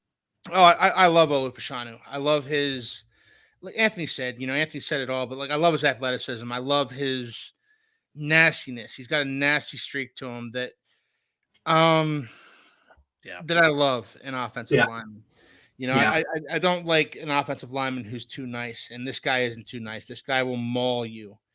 And I think that 6'6" frame, I think that there's room to put on another 10, 15 pounds and really fill him out with a little bit more muscle and make him just this guy's got best left tackle in the league type potential. He does. Sure. I want to see this guy swinging 100-pound kettlebells. I want to see that functional strength come up. I want to see him be able to just toss dudes out of the nightclub. Yeah. And by the way, with Joe Walt, I think Joe Walt has the frame to put on a little more weight as well. I agree. But Fashanu especially, like I could see him putting on another 10, 15, maybe even 20 pounds and not lose any of that athleticism, just be even stronger. I throw this around maybe a little too often, but this guy has Hall of Fame potential. Yeah. And I don't necessarily see that in Joe Alt. In Joe Alt, I see a lower ceiling, higher floor type of guy. In Olu Fashanu, I see a little bit lower of a floor, but a much higher ceiling. I like that. That's a good, I think that's a very good analysis. I like it, Keith. I like it. All right. Well, let's just hope and pray he doesn't fall to 10 and that the Jets don't make a move to try to get a guy like that. Yeah, you know? I don't want to see him playing for. I don't want to see it either.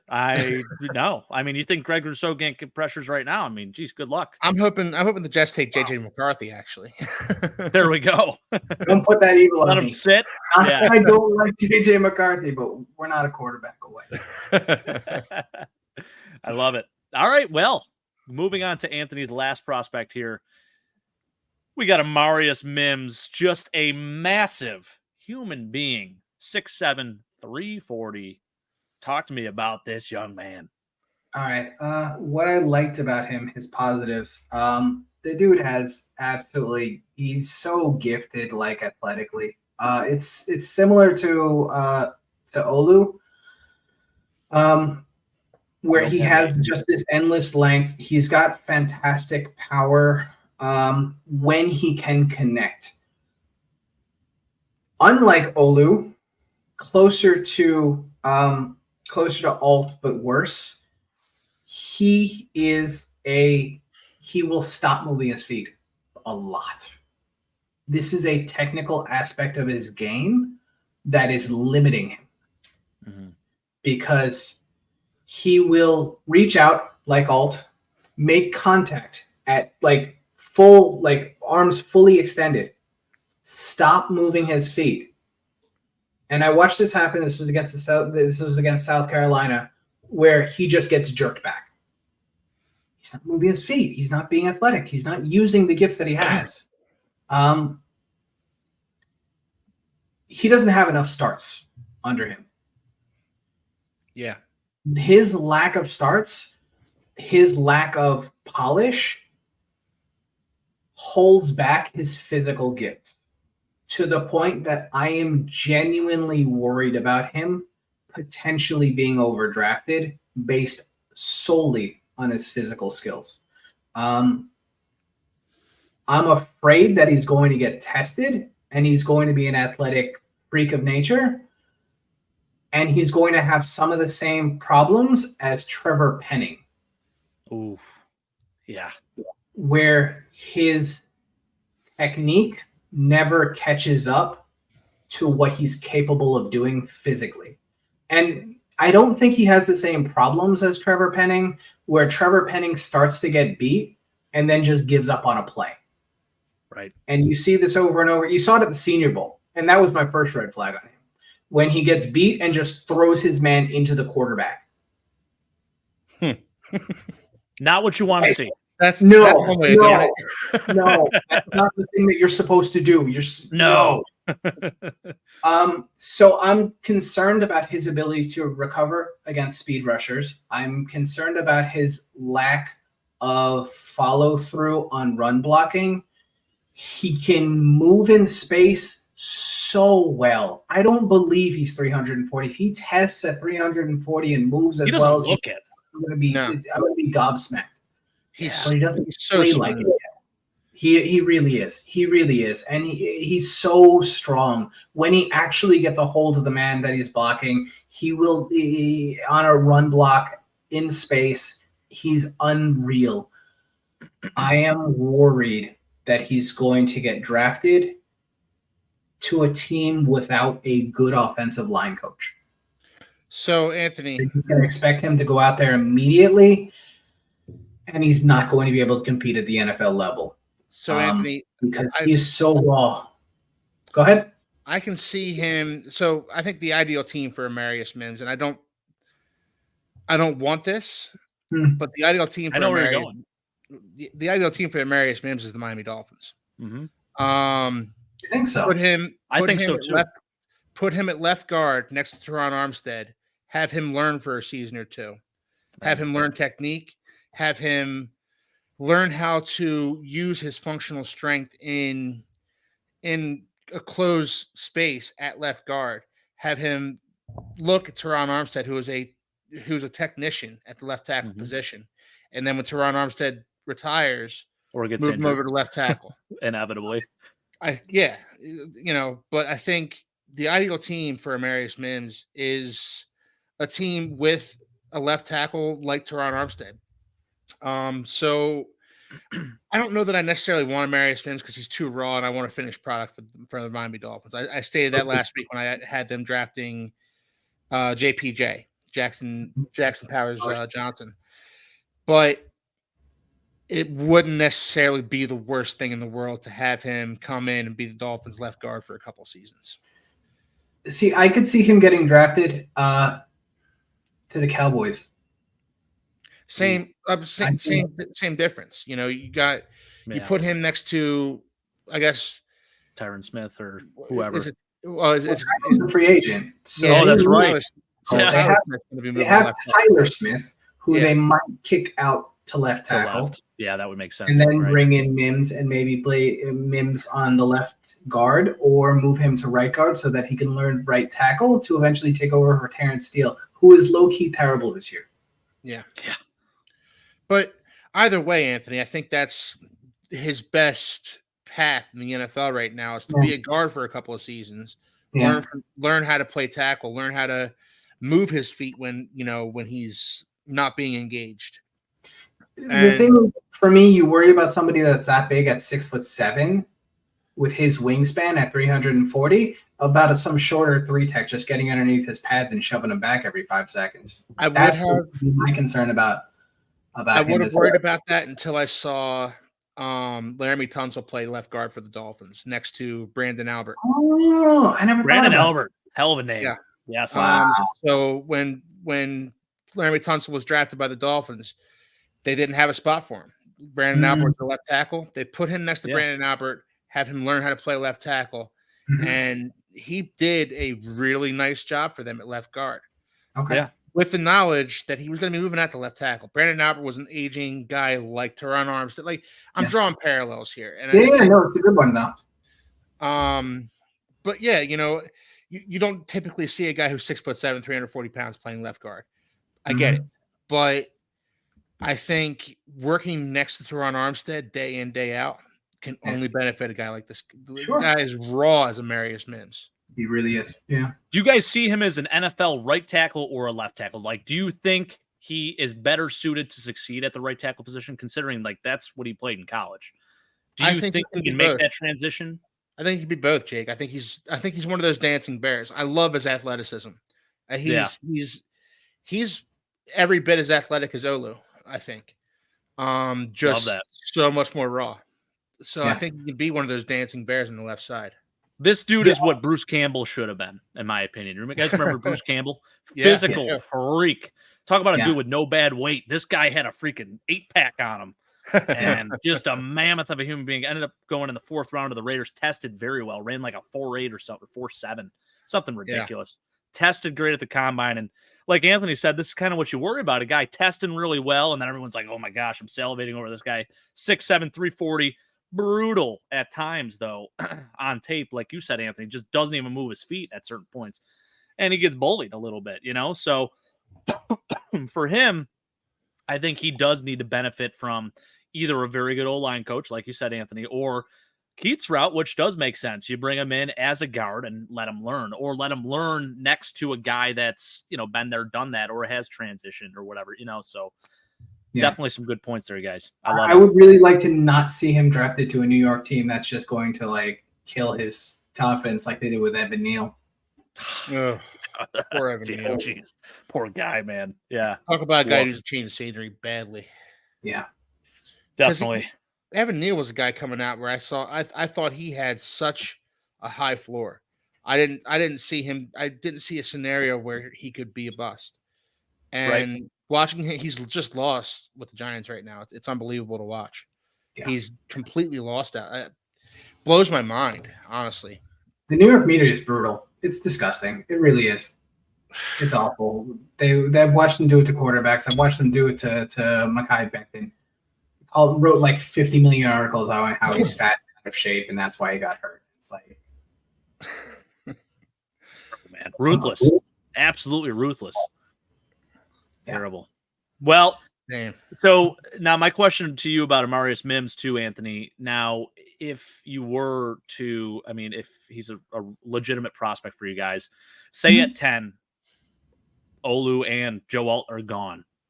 Would you guys consider trading back? So we did a mock draft. Mike and I did a mock draft the other night with DKB Jets, and he ended up trading back from 10 to 29, and he ended up getting Tyler Guyton at tackle instead. Yeah, I know. Well, you're at 29, so you don't really. Unfortunately, we're talking about Amarius Mims raw. Tyler Guyton. I like him. I actually do like him, but yes, very raw for sure. Amarius Mims, though, would you trade back maybe, I don't know, 6, 7 picks or whatever it may be? Because I feel like late teens, maybe early 20s for him. I'm going to be honest with you. Like, in terms of tackle prospects, even if we're in the teens, I would almost skip tackle if that's all we're going to do is trade back like 5 or 6 spots. Skip tackle, go for it in the second round. I still have I still really like somebody like Patrick Paul. I think he's going to show out. Phenomenal pass blocker, left tackle, 3-year captain at Houston. Mm-hmm. Then that's a 3-year tackle, young player, or a 3-year captain with a team that had Clayton Tune and Tank Dell on it. Yeah. Like he was captain, like super respected player, absolutely phenomenal athletic testing. He's a guy that's going to show out. Has some technical flaws, but I'll take his technical flaws over Amarius Mims.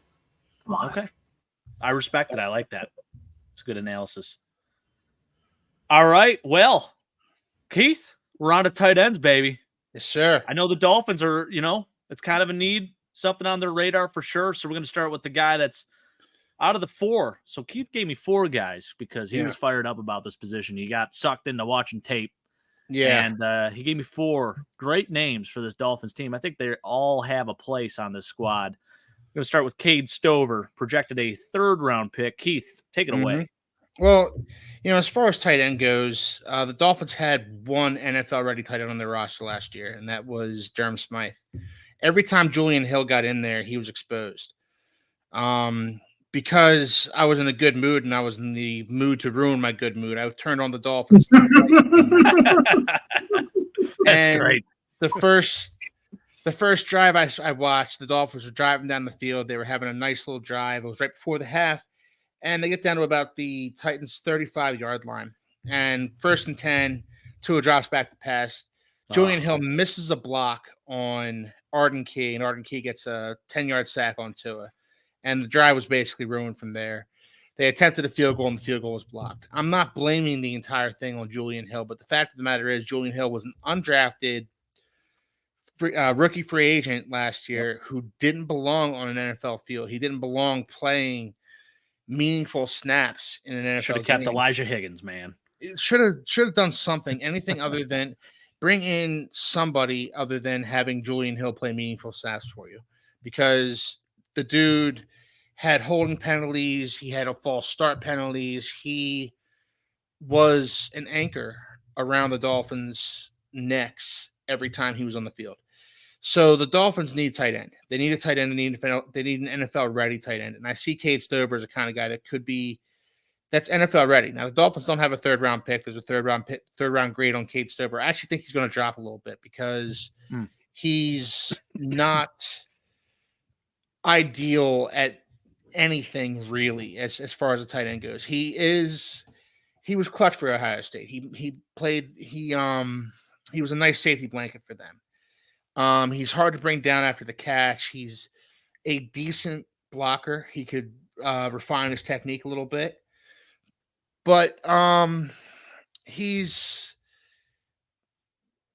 one of the better athletes in this class. I think he's faster than most linebackers, bigger than most defensive backs. You can say that for a lot of tight ends. But he's not a finished product. So I can see him dropping to the 4th round. And if he does, I think the Dolphins should take a flyer out on this guy. I think that's a good point you mentioned too with him. Like, he's not the best blocker per se. And I feel like a Mike McDaniel tight end doesn't have to be George Kittle. No. But he has to have signs of being a guy that can do both. Exactly. And this is sort of where, although Cade Stover's like the highest rated tight end that you gave me out of the 4 dudes. Yes. He might not be the best fit out of those 4 guys just because of that. Well, yeah, I agree. But, there's other 2 guys that like Jatavian Sanders, who does not block. Therefore, he's not a fit with the Dolphins. And Brock Bowers, who won't be there at 21. If he is there at 21, the Dolphins need to run up with their card and draft him. Like, don't even think, just draft him. Because so as I was going through my tight ends, I couldn't help myself. I watched Brock Bowers' tape, and I was salivating by the end of it because he's so damn good. He's a good blocker already, and he can still add some more weight to his frame to make him an even better blocker. But he's so smooth in his route running. He's got a great catch rate. Brock Bowers is a finished product. If he's there at 21, the Dolphins, as much as I love JPJ, love him like a son. Love him like the son will never have. If he's there, the Dolphins need to not draft JPJ and draft Brock Bowers. I love it. But Cade Stover, he's actually, funny enough, he's the highest rated guy I gave you, Jake. He's my least favorite of these guys I'm going to be talking about. Yeah, I can see why. How about this? Weston giving us a sleeper here. Brevin Spanford. Yeah. I like that name a lot. Yeah, that was a guy. He's huge. He's a massive human being. I think he's like 6'7". 260 something. Yeah, he's I like him. He's just very plods around the field kind of guy. Not very smooth, but a decent blocker. Yeah. Anthony, any thoughts on Cade Stover? You watch any tape on him at all? I have not watched any tape on any tight ends except Bowers. And did you ignore tight ends? The tight ends, I feel like the tight end position in the New York Jets just aren't even. You guys have tried. You've tried with Anthony Becht. You tried with Kyle Brady before that. You tried with best prospect I thought was Dustin Keller. I really liked Dustin Keller a lot, and then he had that terrible knee injury. Of course, finished his career as a Miami Dolphin, Keith. But the New York Jets and tight ends. I don't know, man. We used like a second round pick on Jason Morrow, who literally never did anything in the history of the NFL. What the heck, man? He was just like too. In college, like it was like 1,100 yards or something like that, and in Texas A&M was it? And just never did Texas Tech or Texas Tech, I think it was. Yeah, something like that. It was one of those teams. Yeah. It was one of the Texas ones. So we don't do great with tight ends, and to be honest with you, I don't really care. We drafted Jeremy Ruckert a couple of years ago. We let him play once or twice. I don't know. Maybe they're gonna feel generous. I still like Ruckert. I think he's got extremely smooth hands. He's also an absolute savage blocking, both as a fullback and as an inline blocker.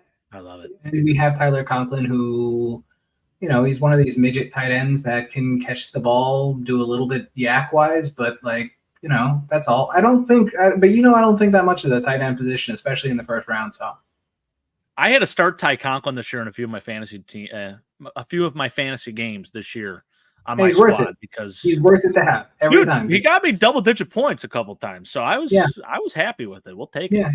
He's decent tight end. Yeah. Here we go, Weston. I love it, Weston. Keep feeding us some names here. Keith is probably loving this too. He's taking notes. He's going to watch some tape on these dudes tonight. Tip Riemann out of Illinois. I like it. I honestly, I didn't even come across that guy when I was. So the Tip Raymond, I will take a look at him, Weston. Now, got a good name. Now Ben Sinnott, he's actually one of my favorite tight ends in this draft.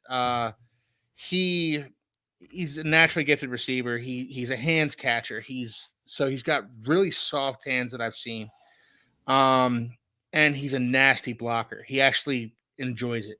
It looks like he enjoys stretching dudes out. And you can see him leading screens and being the lead blocker on screens, wide receiver screens, running back screens. And he's a good inline blocker. He's a decent run blocker. Not great. He's not going to hold his own against he's going to hold his own against defensive ends, but he's not going to dominate defensive ends the way Gronk would. But there's only one Gronk. So I like Ben Sinnott a lot. And as far as negatives regarding this guy, he's got above average athleticism, but he's not a smooth route runner. He's got kind of a blocky type of gait when he runs, a la Jay Novacek, back 90s Cowboys tight end. He kind of looks like that guy when he runs. Wow. I love it. So sure hands, but he's not going to run away from anybody. He's going to be he's not going to you're not going to get many 20, 30-yard gains out of this guy. He's just going to be a solid tight end who's a good blocker, a willing blocker, and that's kind of what the Dolphins need right now. He's also a little undersized for the position, I would say. I wouldn't mind seeing, ideally you want like 6'5", 6'6", 250, 260 pounds. But at that point, I'm just nitpicking. 6'4", 245 is fine for the position. I'm going to tell you something. You know what, Keith? You know who Ben Sinnott is? Chris Cooley. Chris Cooley. Okay, I like it. Kind of like an H-back tight end type. I mean, he's wearing 34. Any tight end that wears 34 in college. Mm-hmm. You know what I mean? It's kind of like that fringe H-back tight end type. You know what I mean? Yeah. That's who he is to me. I think it's a very good comparison. I think Chris Cooley, he was like middle rounds like that too as well. Yeah. So Utah State kid, yeah. You know who reminded me a lot of tight end. You know who reminded me a lot of Chris Cooley as far as tight ends go? Naheem Bell. Okay. Naheem Bell, and talk about undersized. Naheem Bell is 6'1". 6'1", 230 something. So talk about undersized. That's who this guy's Chris Cooley's a nice comp for Ben Sinnott, but Sinnott's actually a little bit bigger than Chris Cooley. Yeah, Chris Cooley's a little bit shorter. Actually, let me pull up the height and weight on Chris Cooley. Yeah. I'm curious now. I loved his. You guys ever watch Fantasy Files on the commercials they used to have? It was awesome. They ran them on NFL Network, and Chris Cooley in the one commercial just stuck his hand through some drywall or a board or something, and he catches a pass one-handed. If you ever have a chance, just go on YouTube, just type in Fantasy Files. There's a bunch of them. There's like Mason Crosby kicking field goals that are hitting church bells, and Chris Chambers is in one of them representing the Chargers, though, Keith. Where he catches a bunch of footballs. He goes boom, boom, boom, and then catches them in between. It's freaking incredible. I like to pretend Chris Chambers never played for the Chargers, Jake. Yeah, fair enough. He played for the Chiefs, too. Did you know that? Isn't that wild? I don't remember that. He finished his career as a Chief. Isn't that crazy? I forgot about it. The only reason I knew is because I went back and watched like a 2008 random game. That's why I'm probably thinking of all these Chiefs and Westerns in the chat, too. Mentioned he's a Kansan, and he knows all about Ben Sinnott. So tell us some more. He also says, let's see here. Got all the Chiefs fans in here. Jake, you might like this. Another guy under the radar for tight end. Well, I'm glad you said that. Yep. I'm glad you said that.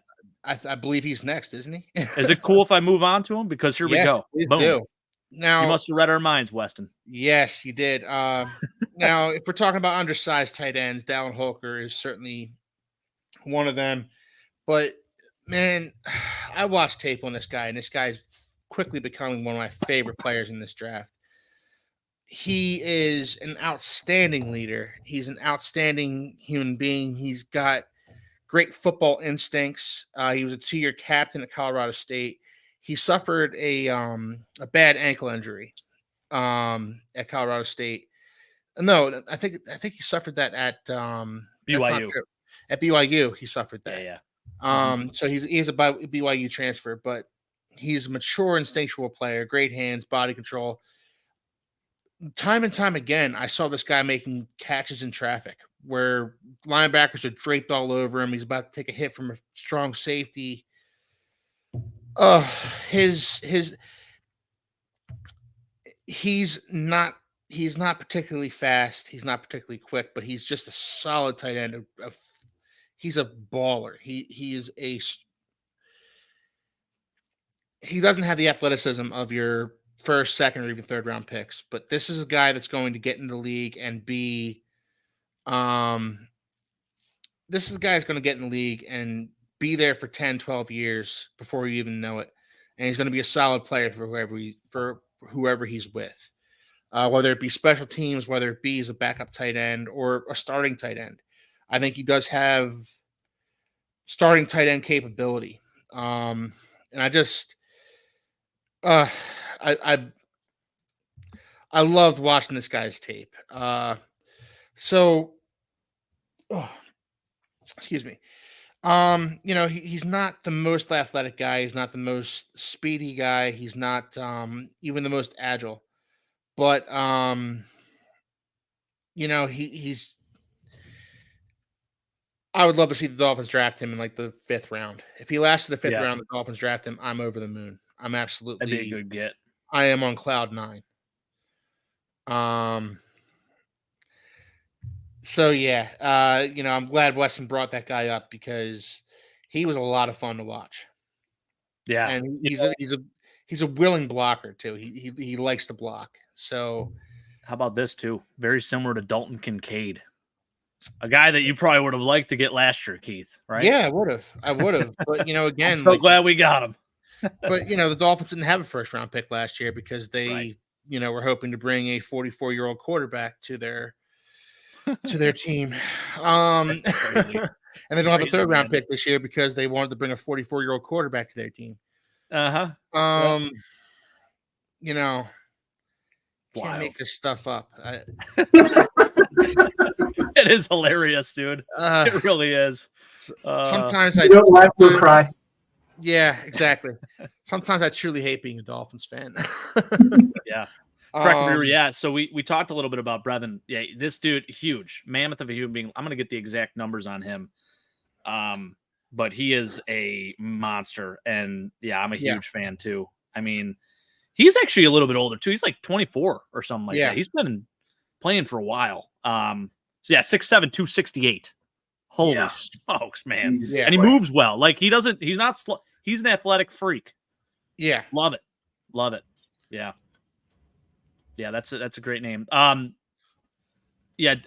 Holker, I think he is I hope he's not Dalton Kincaid. I hope he's more like the second coming of Joel Dreesen, former New York Jet and Houston Texan and Denver Bronco. Joel Dreesen, another Colorado State guy, very similar in height and weight. Actually did some good things in Houston. He had like a 500-yard season the 1 year.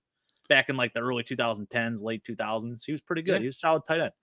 That's the thing. No, but you get him in the 4th, 5th round, and they give you 400 yards, and it's like, right, well, fine. He's on the roster. He does the job.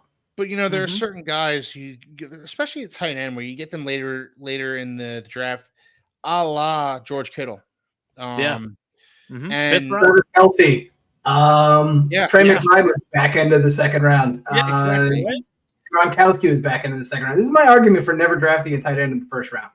Fair. Yeah, I mean, and I would agree with you. I would agree with you, but if Brock Bowers drops to 21, you have to take him. I guess. I mean, if Brock Bowers 3 years of production is usurped by like Malik Neighbors 2. if you got Brock Bowers, the argument for Brock Bowers in the 1st round is he could be Jason Kelsey. The argument against him is he's probably not.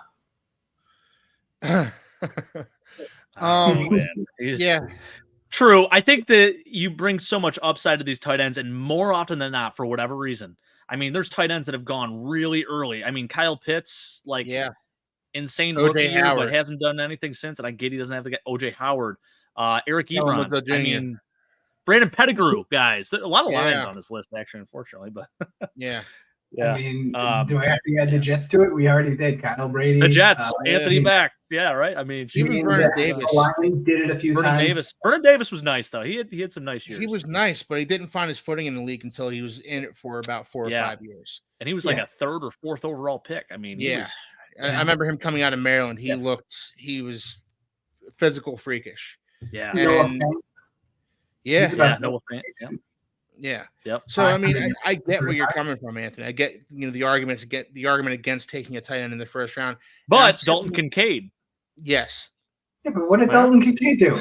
I'm certainly not advocating. I mean, I thought he killed it. He's Mr. Reliable for us. But I get it. He didn't not 1,000 yards. He wasn't 1,000 yards, 2 touchdowns. Like, yeah, he caught the ball a bunch of times, but like, who else was catching it? It wasn't. What's his name? Fair. Well, it's also not fair to judge Dalton Kincaid based on his rookie year. We all know tight ends don't typically do much during the rookie season. That's the point, though. The fact that they don't, and wide receivers typically hit early.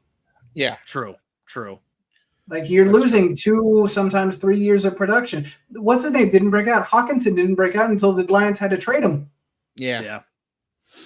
Yeah, he's another first round tight end. His entire rookie contract was basically wasted until they had to trade him, and then they replaced him with a second round pick who was just as good. Well, look, I might be wrong, but if Brock Bowers lasts to 21, and I see the reasoning for it. I'm with you on that, Keith. I might not be able to help myself. No, I get it. I'm there with you. I'm going to side with Keith on this one just because I feel like Anthony, you make some very good point. You definitely do. I think more often than not, first round tight ends, for whatever reason, they just they don't. Yeah, they're not the equivalent. I don't think that the league does I don't think it's a matter of a tight end problem. I think if you'd have taken any of the tight ends that were drafted, any of the top 5 tight ends that were drafted last year, and put them in the same situation that the Lions put what's his name, Laporta in, they would have done just as well. Because all of them had similar athleticism, all of them had similar production in college, all of them had similar skill sets. The only difference is he got drafted to a team whose head coach is a tight end, whose quarterback lives on using tight ends. Yeah. And he took over for Hawkinson, who before him was a phenomenal tight end in the exact same scheme. He basically just did the Hawkinson job. That's a rare situation. I think Michael Mayer would have done the exact same thing. I think Colton or Kincaid would have done the same thing. I think Schoonmaker would have done the exact same thing.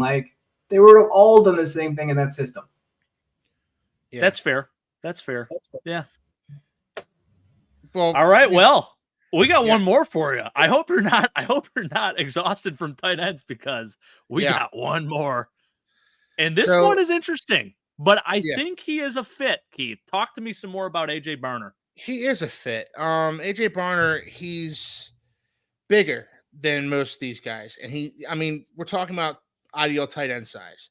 Although his frame can stand to take on another, again, 10 to 15 pounds. That would make him a better blocker.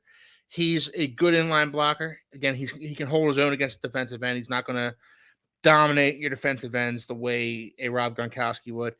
He's got decent speed, he's got decent acceleration. He's, again, more of a plotter, so he's not gonna be he's not gonna run away from guys. One thing I liked about AJ Barner is that he was adept at sitting down in zones, and he became he made some nice plays for JJ McCarthy, but you know what?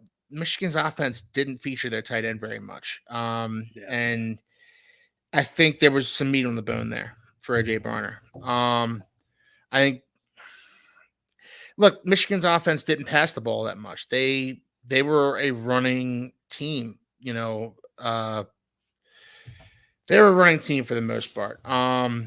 He takes a little bit while to get going, so his acceleration leaves something to be desired. He's good at sitting down in zones, but he also gets kind of like happy feet, where he kind of sits down in the zone. He thinks he should still be moving, but he just kind of he gets restless when he sits down in the zone, waiting for the ball to come to him when it doesn't really come. But I think he's a good fit. I think he's actually maybe more of an ideal fit than most of these guys because he's a better blocker than most of these guys. Yeah. He's kind of a classic Durham Smythe type guy. I was going to say that's actually a great pro comp as Durham Smythe, which I don't know if you want another Durham Smythe. I think I've seen some spurts and some moments from him where I'm like, this guy can play. He's not bad. Here's the thing with Durham Smythe is that Durham Smythe is better suited to being a backup tight end in the NFL. Yeah. That's his best role. And that's going to be AJ Barner's best role as a backup tight end, a guy who you bring in to run block, not a guy who you want as your receiver. And I think the Dolphins want a better receiver than AJ Barner. And if we're looking for a better receiver, Dallin Holker, one of the other guys I mentioned earlier, Brock Bowers. No. Yeah. No, AJ Barner is kind of somewhat of a clone of Durham Smythe. So while I wouldn't hate seeing him come to the Dolphins, they could do better, but in the 5th or 6th round, they probably can't do better. So if they wait till the 5th or 6th round and take a tight end, and AJ Barner's there and they take him, I'm not upset. Yeah, I like it. Did you do any? So I don't think he's really a fit, but I'm a South Carolina guy, so I got to mention him. Trey Knox. Yeah. I looked at him. He's a receiving tight end. Exactly. Though. He's not really. He was a receiver turned tight end. Yes. So I get it. Yeah. And that's the thing. Like, and I avoided guys like that, Jake. I avoided. Yeah. I mean, I told you I was going to be doing Jatavian Sanders, and then when I looked at his tape, it's like, oh, this guy is he's a terrible blocker. He's not even a willing. He's a slot receiver. He's a slot. Yeah, exactly. Bigger slot receiver. Like, right. So I don't, I want a tight end who can block. I want a classic tight end who does classic tight end things like blocks on running plays, blocks on screens, and occasionally catches the ball. And ideally it'd be more than occasionally, but you know what? I would take a good blocker over a good receiver any day of the week.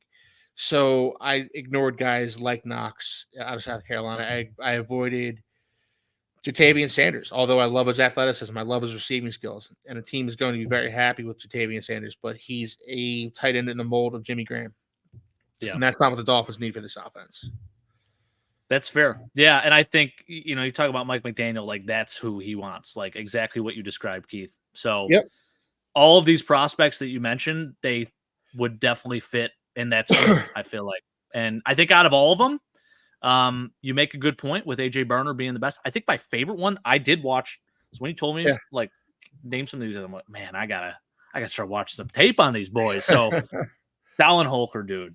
Yeah. I really was like, okay, unfortunately, the Bills have Dawson Knox and Dalton Kincaid, so I don't think we're gonna be looking at a tight end. But to use your turn of phrase, Jake, he's a dog. That guy's a dog. He's a dog. He's a football player.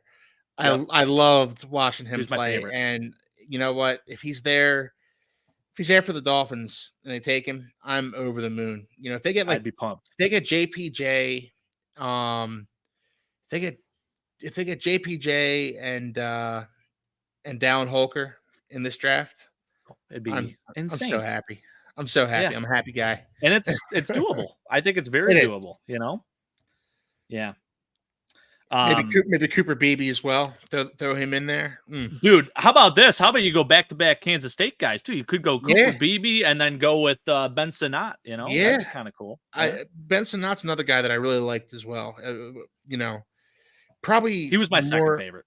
Yeah. Yeah, probably a little bit more athleticism than Dallin Holker, which I don't necessarily hate, but you have to spend a higher pick. I think he's going to go sooner than Dallin Holker is. Yeah, I would agree with that. Chad, good to see you out there, sir. Travis Kelce had 67 catches for 862 yards and 5 touchdowns in 2014 after doing, essentially nothing in 2013 because he was injured. And he's saying Dallin Holker reminds him a lot of Kelce size-wise. And where is he projected? Like 4 to 5. Yeah, most likely 4 to 5. Yeah. If he's in the 5th round, the Dolphins should snap him up. Keith, you talked a little bit about Jaheim Bell. What did you think of him? Did you watch any tape on him? He is a little bit smaller, undersized. I don't. He's more of an H-back to me. He's 6'1", 230 pounds.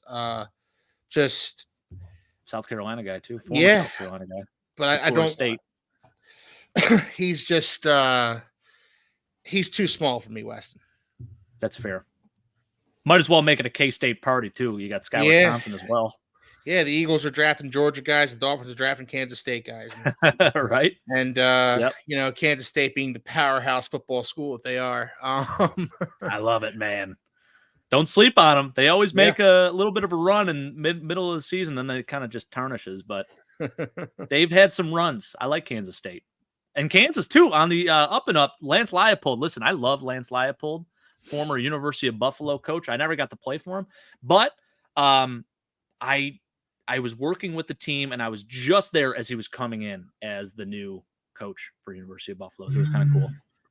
But great guy. I mean, that dude, you talk about turning around programs. He was at, my gosh, the D3 school. This is going to, Wisconsin Whitewater. He won so many natties there. Yeah. Wisconsin Whitewater to UB to Kansas. And at every single program, he's had great success. It's beautiful. Wow.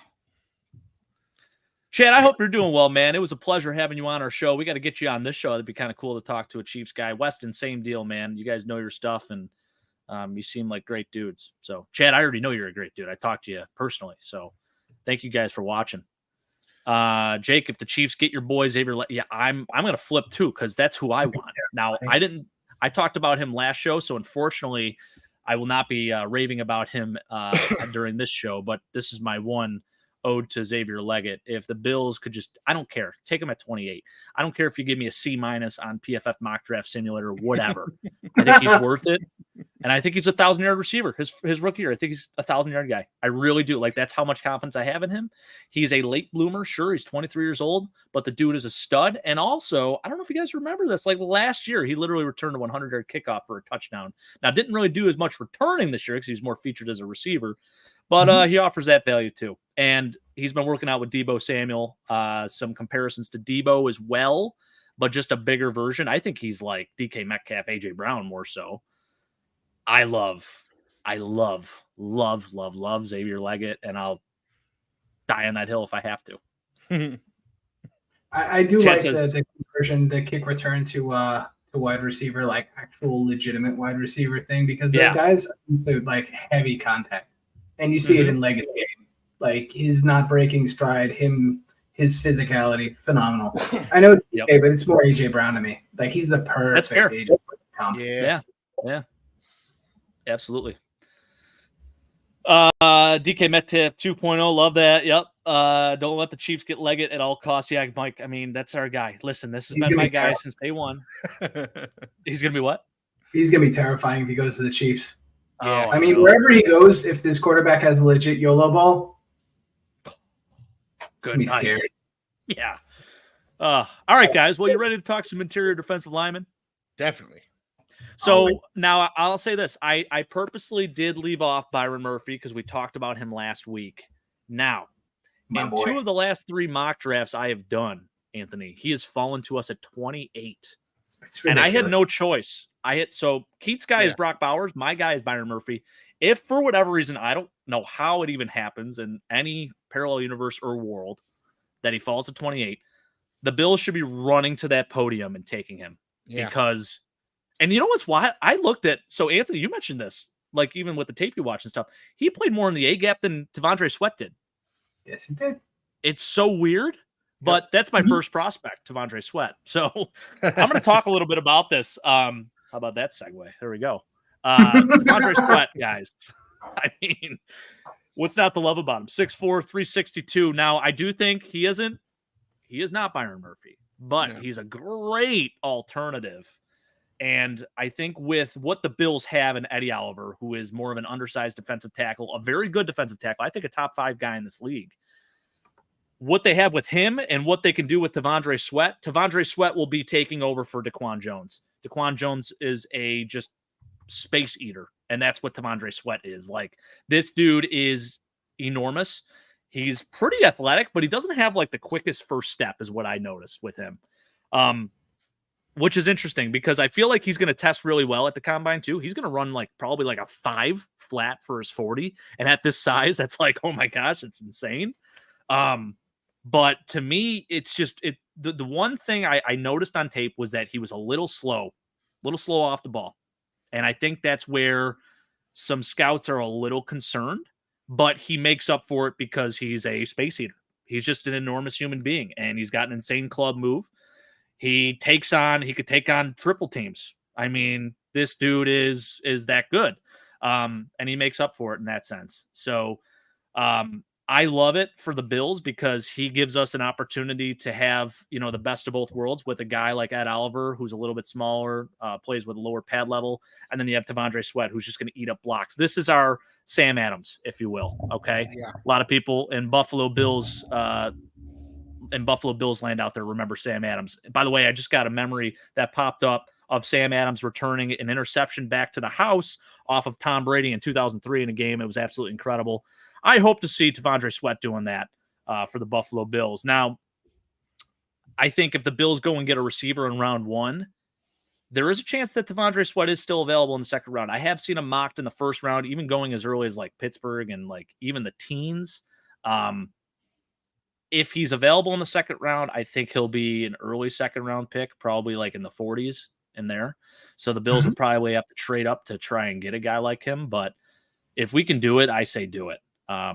Like I said, this is Sam Adams 2.0. I'm just going to compare him to former Bills players. So this is my comparison, and he's faster and he's just more athletic. So I love it. To me, this guy looks a lot like Jordan Davis out of Georgia, and okay, from a couple of years ago. And I think, I've been saying, I wouldn't have minded if this guy put on 10 to 15 pounds. I've been saying that about a lot of guys.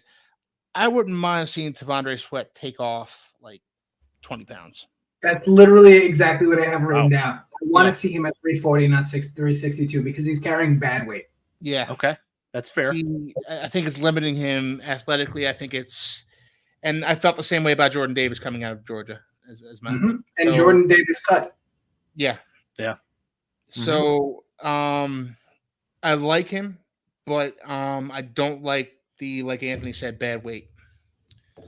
So I wouldn't mind seeing him lose a couple lbs. I know that's rich coming from a guy like me, but oh, come on, stop it, Keith. You look great. You look great, man. You 1 tech, I'll 3 tech for you, buddy. There you go. Sounds good. Hey, I'll play 0 tech, boys. I'll play 0. Why not? Mike makes a good point here. So this is interesting. So total snaps. Now, while Byron Murphy did play more snaps in the A gap, total snaps, I think it was like 100 snaps apart between him and T'Vondre Sweat. Byron Murphy did T'Vondre Sweat. T'Vondre Sweat played like 560-something snaps this year, which is very impressive. Like, that is definitely something you like to see with a guy that's, heavier like this, because typically those dudes are not, 3 down linemen. They're, every 2, and then they're rotating out. So that's something you definitely love to see, just having the stamina to be able to play like that at that size. So absolutely. Chad saying Sweat is the refrigerator and the freezer. I love that. Sam Adams was a stud. Yes, he was. I remember him well, man. Him and Pat Williams. That defense was good back in 03, man. Oh, it's phenomenal. How about this, Trek Reviewer? So this is Trek Reviewer's boy, and I'm so happy you are still here with us, Trek Reviewer. I promised you I'd be talking about your boy, T'Vondre Sweat. I love him. I really do. Don't get me wrong. I do like Byron Murphy a little bit more, but look what he has to say here, Anthony. The only reason Murphy looked halfway decent is because they had a Mack truck named Sweat next to him. Mark my words. Byron Murphy equals John McCargo. Oh, God. Yeah, I'm going to go ahead and flip that. The only reason why Sweat looks good is because Byron Murphy ate 2 blockers all the time. And he did. He did. Yeah. Like, it's weird. You're starting to see some weird, like, anonymous scout says that, like, teams are afraid he's going to hold up against double teams. And it's like, did you watch the tape? Did you see how many times they double teamed? He basically lived being double teamed. No, Anthony, the anonymous scout was a Bills anonymous scout hoping that he drops to the Bills. Oh, for sure. I like it. This is what Trek Reviewer is doing right now, actually. He's doing reverse psychology. I love it. Darius Robinson, another stud. Yeah, dude, I don't know why he's going in the second round in some mock drafts. I think he is a first-round talent. He's so damn good. What he did at the at the scouting combine, probably at the combine too, at the Senior Bowl, was super impressive to me. He definitely solidified himself as a first-round pick in my mind. Crazy that he's been mocked to the second. Weston saying, don't want him looking like Vince Wilfork. I think Sweat is a faster Ted Washington. I love that. I hope so. I really do. It's not hard to be faster than Ted Washington, guys. That's true. Ted Washington was I mentioned Sam Adams, Ted Washington a little bit slower, but this dude, I mean, he literally had 100 tackles as a nose tackle, so he was doing something right, that's for sure. But if you want to see one of the slowest interception returns in NFL history, pop on that 2001 Bears game. He gets an interception in that. Or no, maybe, you know what? I'm thinking of Keith Traylor, who also very Keith similar. Traylor, Keith Traylor.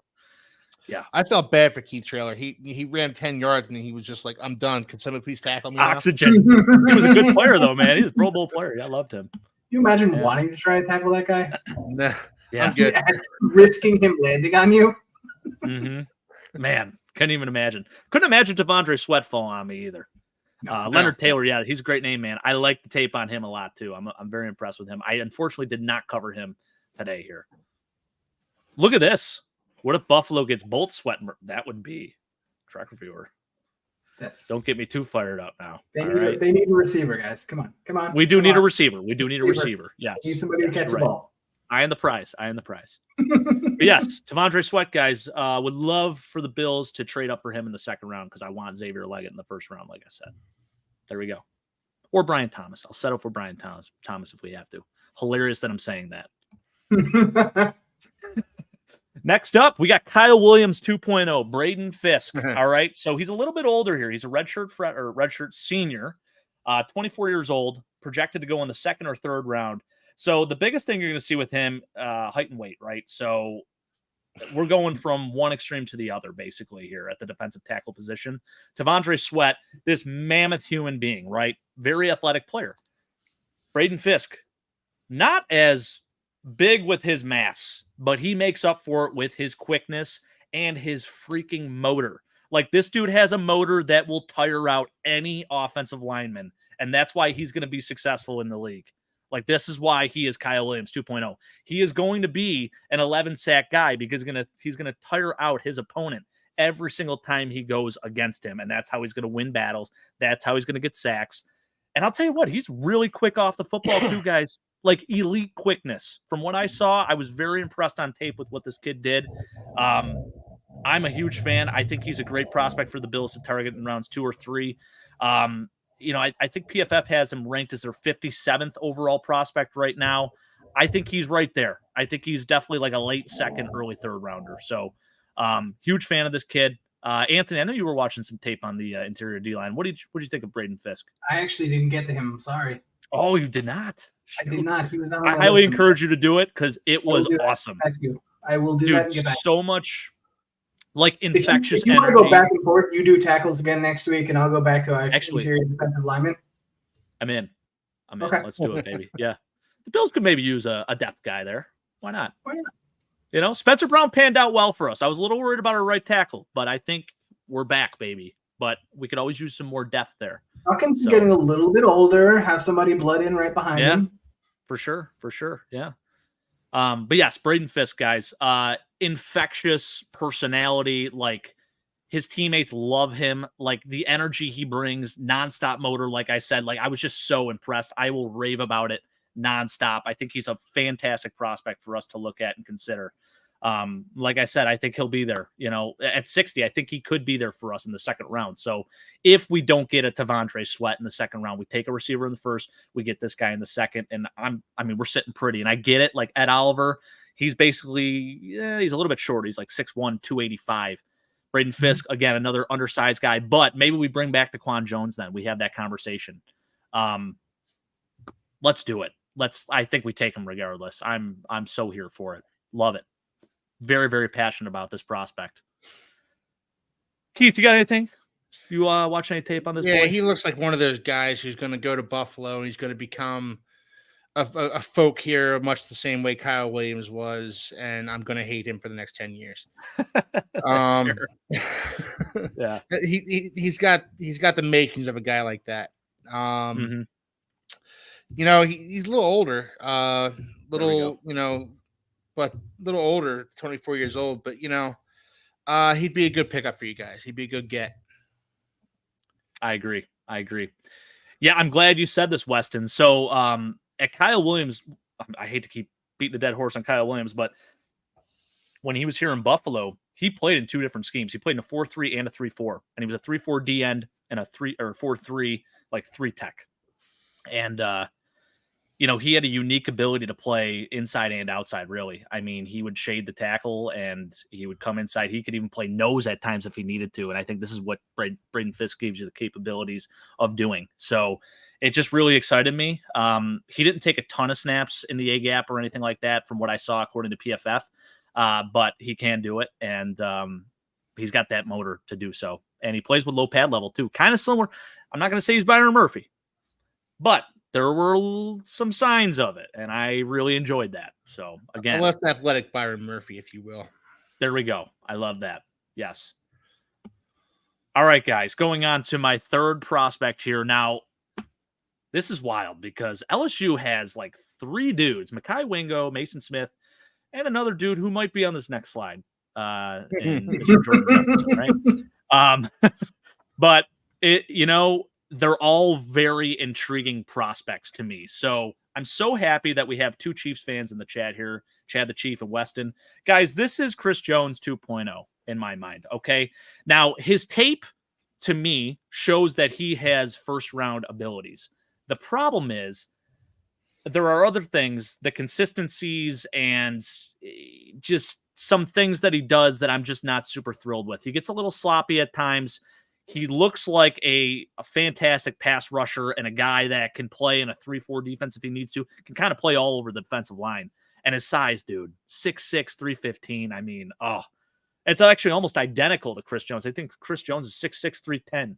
So very similar. SEC guy, LSU dude right there too. I was very, very impressed with his pass rushing ability and his ability to get his hands up and make plays when he needed to. Now, some of the knocks on him are his injury history. I think he had season-ending injuries in 2021 and 2022 with an ACL. And then I know he was also suspended for a little bit of time this past year for accepting like illegal benefits or something like that. So some concerns there, of course. But this dude is young. Now, he might be coming out a tad early, but to me, the upside is so high for him, and I think he projects very well as a third-round pick. And any team that grabs him in the third round is lucky to get him because he's raw right now, but he's going to develop into what I think is like Chris Jones-esque type of level. So really, really exciting. Anthony, I know you're passionate about these LSU defensive linemen. Talk to me a little bit more about Mason Smith and what your thoughts are. I see where you're coming from with his pass rush abilities. My issue with him, and the same issue that I have with Mekhi Wingo, though Wingo I really don't like, is the inconsistency. Yep. Like you'll see reps where he looks like a world beater, and then you'll see reps where meh, and that concerns me because with interior defensive linemen, one of the things that I always scout for is down after down effort. And these guys that don't always produce it, and it seems to be a lot with the LSU guys, not just these LSU guys. I mean, in general, LSU seems to be turning out players in the last few years. Glenn Dorsey. I felt that way a little bit about BJ Ojolari last year. Where, you will see reps that look unbelievable. And then you'll see 2 or 3 reps where the defense or the offense will run the ball right at them. And maybe they take the play off. Maybe they just let somebody else go ahead and make the tackle. That concerns me. And that's stuff that you didn't see on the Texas guys' tapes. That's fair. I watched 360-pound T'Vondre Sweat chase down a backside running back when the play was going to the other side. I watched it. I watched Murphy. I even put it on here where Murphy is fighting a double team and makes a play in the backfield. Like that comes down to coaching, and coaching comes down to effort. Now, if you're telling me Mason Smith is going to be put with the Chiefs and they still have Chris Jones and he's going to sit for a little bit, and I know that Spagnuolo can light a fire under someone's ass, then maybe there's a good chance you get a third-round absolute super stud in 3 years and you get yourself a version of Fletcher Cox or you get yourself a version of Chris Jones, and he's there. But if he goes to a losing organization that's maybe on their way outs with their head coach or maybe willing to give him a little bit of slack, I'm a little bit concerned with this dude. Well, this is another guy I wouldn't mind seeing go to the Dolphins. Christian Wilkins, right? Yeah, with Christian Wilkins. What a mentor. Yeah. Who I think the Dolphins are probably going to franchise, and we'll get into that, in the coming weeks. But I think Christian Wilkins is going to come back, mentor this guy. The Dolphins' new defensive coordinator is a former defensive line coach, Anthony Weaver, for the Ravens. This is a guy who he reminds me of. You guys remember Kevin Williams for the Vikings? Oh yes, Yeah. let's go. Fire me up, man. That's what his tape reminds me of. Kevin Williams. Yeah. At his best, he reminds me of Kevin Williams. At his worst, he reminds me of, Adolphus Kevin Williams' backup. But I think this is a guy that I'd like to see the Dolphins bring on and have him be mentored by Zach Steeler, by Christian Wilkins, and see if maybe they can get the best out of him. Because he's going to have to be coached up, and a lot of his problems, like Anthony said, comes down to effort, not athletic ability. Yeah, I agree, and I think that's why he is graded as a third rounder, because there are signs where it's like, dude, this guy, he's a dog, like he is a first round talent. But the problem is, it is like taking every other playoff, essentially. Which LSU scares me these days because of the way that they bring out these guys. What is it? Is it? I don't know. Because it was like that a little bit under Coach O too. Mm-hmm. I think it's been like that since Nick Saban left, and that was a long time ago. Now that was like a long time ago, 13 years ago. But their recruiting classes haven't dropped off. They're consistently getting 4- and 5-star recruits. Why is it that so many of these guys, like Keyshawn Boot, was a 5-star wide receiver prospect that's already washed out of the NFL? It's crazy, man. Yeah.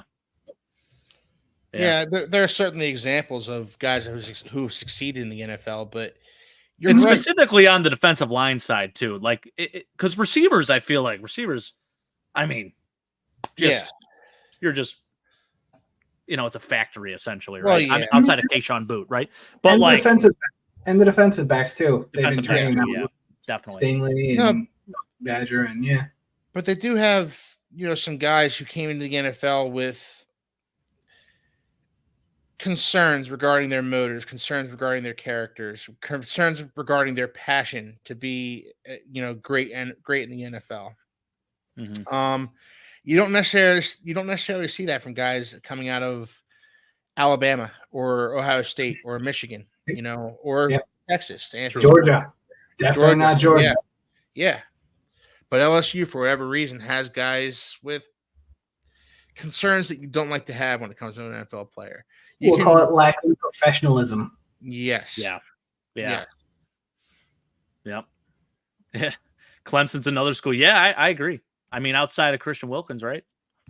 Yeah. Love Christian Wilkins. Stud. Please come back to Miami. There's your pitch. Christian, I hope you're watching. Yeah. All right. Yeah. I think this is your favorite one out of the LSU D lineman, right, Anthony? Yeah. Jefferson. Yeah. I had to throw him on just because of that alone. I don't know why the font got left up on this, but freak of nature. This dude apparently runs a 4.7. He's 6'3", 323. Yeah, I had to put the numbers in there because I'm like, wow, this guy he's a legit freak of nature. I don't know that Feldman actually tests him. I think that he goes around word of mouth. Like, he just sees it, hears it, and he's like, "Oh, this guy. All right, perfect. We're gonna check the boxes. Boom, bam, boom. Yep, there we go."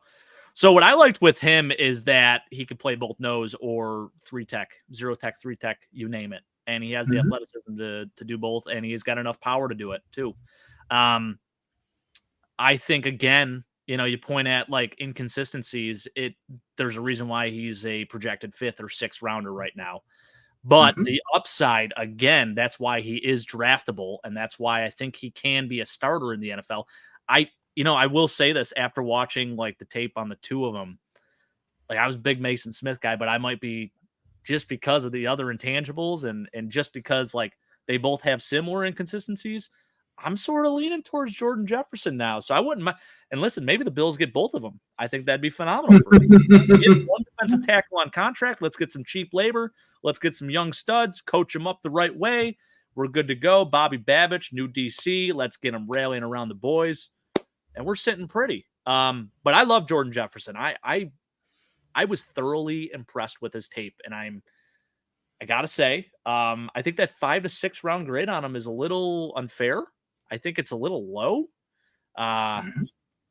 He's way better than that to me. I mean, so let me ask you, better than Mason Smith. So let me ask What's you that, both. Let me ask you both regarding Jordan Jefferson. Mason Smith, second round, second, third round grade. Jordan Jefferson, fifth or sixth round grade. What's the difference? Why is Jordan Jefferson rated that much lower than Mason Smith? Do you mind if I take this one? Yeah, take it. Yeah, for sure. All right. Now, for me, I'm not positive, but the NFL values certain things more than others. One of the things that they tend to value is youth. So the fact that Mason Smith is 2 or 3 years younger than Jordan Jefferson is to the NFL makes him a much more appealing prospect because it makes them feel like he competed at the same level and he's potentially got more upside. Whether or not that's true or not, that's beside the point, but the NFL tends to value that. That's one. 2, Mason Smith has more technical prowess to his game. I saw more moves out of Mason Smith than I did out of Jordan Jefferson. Jordan Jefferson's game is primarily power. And don't get me wrong, he's freakishly strong. He bench pressed guards. He held up against double teams. I watched like 2 guys it's a double team, it's like a duo block. He turns his back to them and basically holds them. He Hodors them. It's crazy. Yeah, it's crazy. I know exactly what you're talking about too. You know the player I'm talking about. Yes, I do. He Hodors a guard center combo block, and they don't move. He is one of the most freaky, powerful dudes I've seen, but he needs a lot of work technically. He might be more athletic than the other ones. I'm not sure because, again, we'll see where testing lines up. But, like, just in terms of being able to physically walk into an NFL game and hold his ground from day one, he's capable of it. The eye test tells me that he's better than both of them, to be honest with you, which is crazy because like I said, I was a big Mason Smith guy, but I think I'm more of a Jordan Jefferson guy after watching that just because of the other stuff. Like, strong as hell, man. He is just a and wall. It shows. Yeah. It shows. He just leans on guards and centers and they move backwards. It's not even like it's like a Jedi mind trick. Right. You know what's wild too is like you talked about Devondre Sweat like losing that weight. Like I feel like there isn't the bad weight on this guy either, Jordan Jefferson. Like it's just a solid. He's just a brick shithouse, man. Like it's awesome. I love it. If he doesn't make it in the NFL, have him pulling fire trucks on World's Strongest Man in a couple years, please. Yes, I'm begging.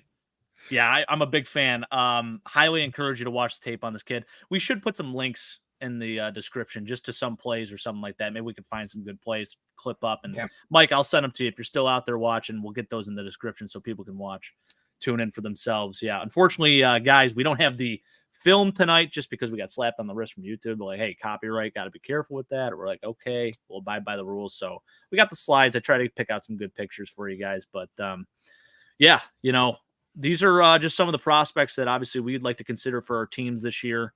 To me, you know, I think they're all viable, and I think we did a great job tonight, guys. I appreciate the insight. It's been great. Yeah. Any closing thoughts for you guys? I'm going to start with Keith.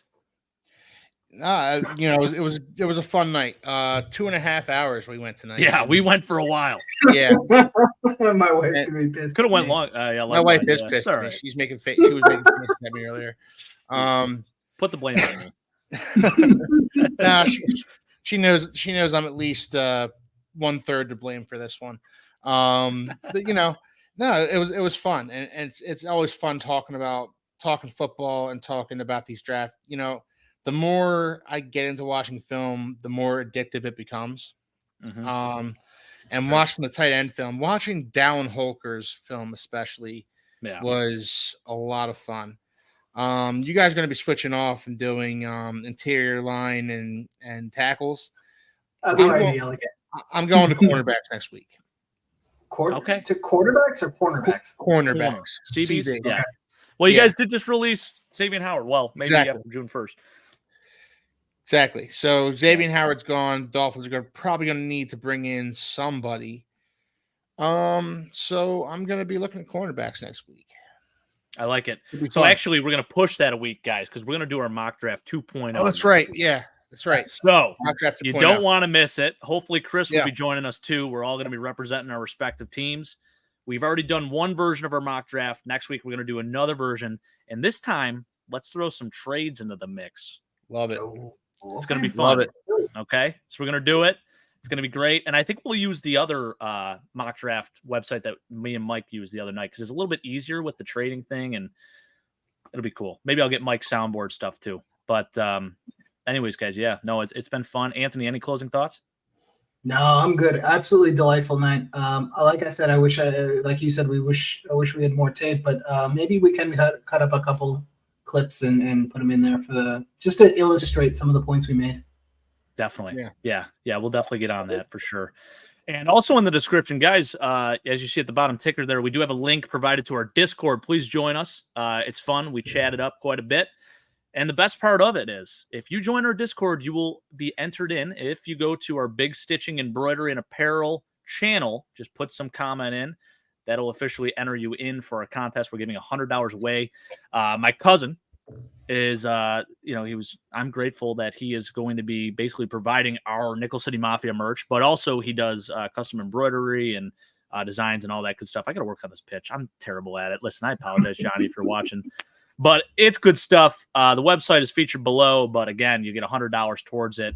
You can get custom sweatshirts, hoodies, you name it. So all good stuff. But yes, Keith says no. Oh, Keith on vacation. No. Okay, cool. All right, guys. Well, it's been a hell of a night. We got to get going back to our wives. We're all in trouble right now. We're in the doghouse. I idle in the doghouse, so I think we're fine. Hopefully, fingers crossed. We'll know next week if I'm on the show. But anyways, guys, it's been fun. Yes. Go Bills, Anthony. Jet up. Keith. Hands up. All right, guys. Take care. Thank you all for watching. Like, comment, subscribe. Take care. Mock draft next week, Weston. Mock draft 2.0 next week, Wes. Absolutely. Tuesday, 8 p.m. Yep. See you guys.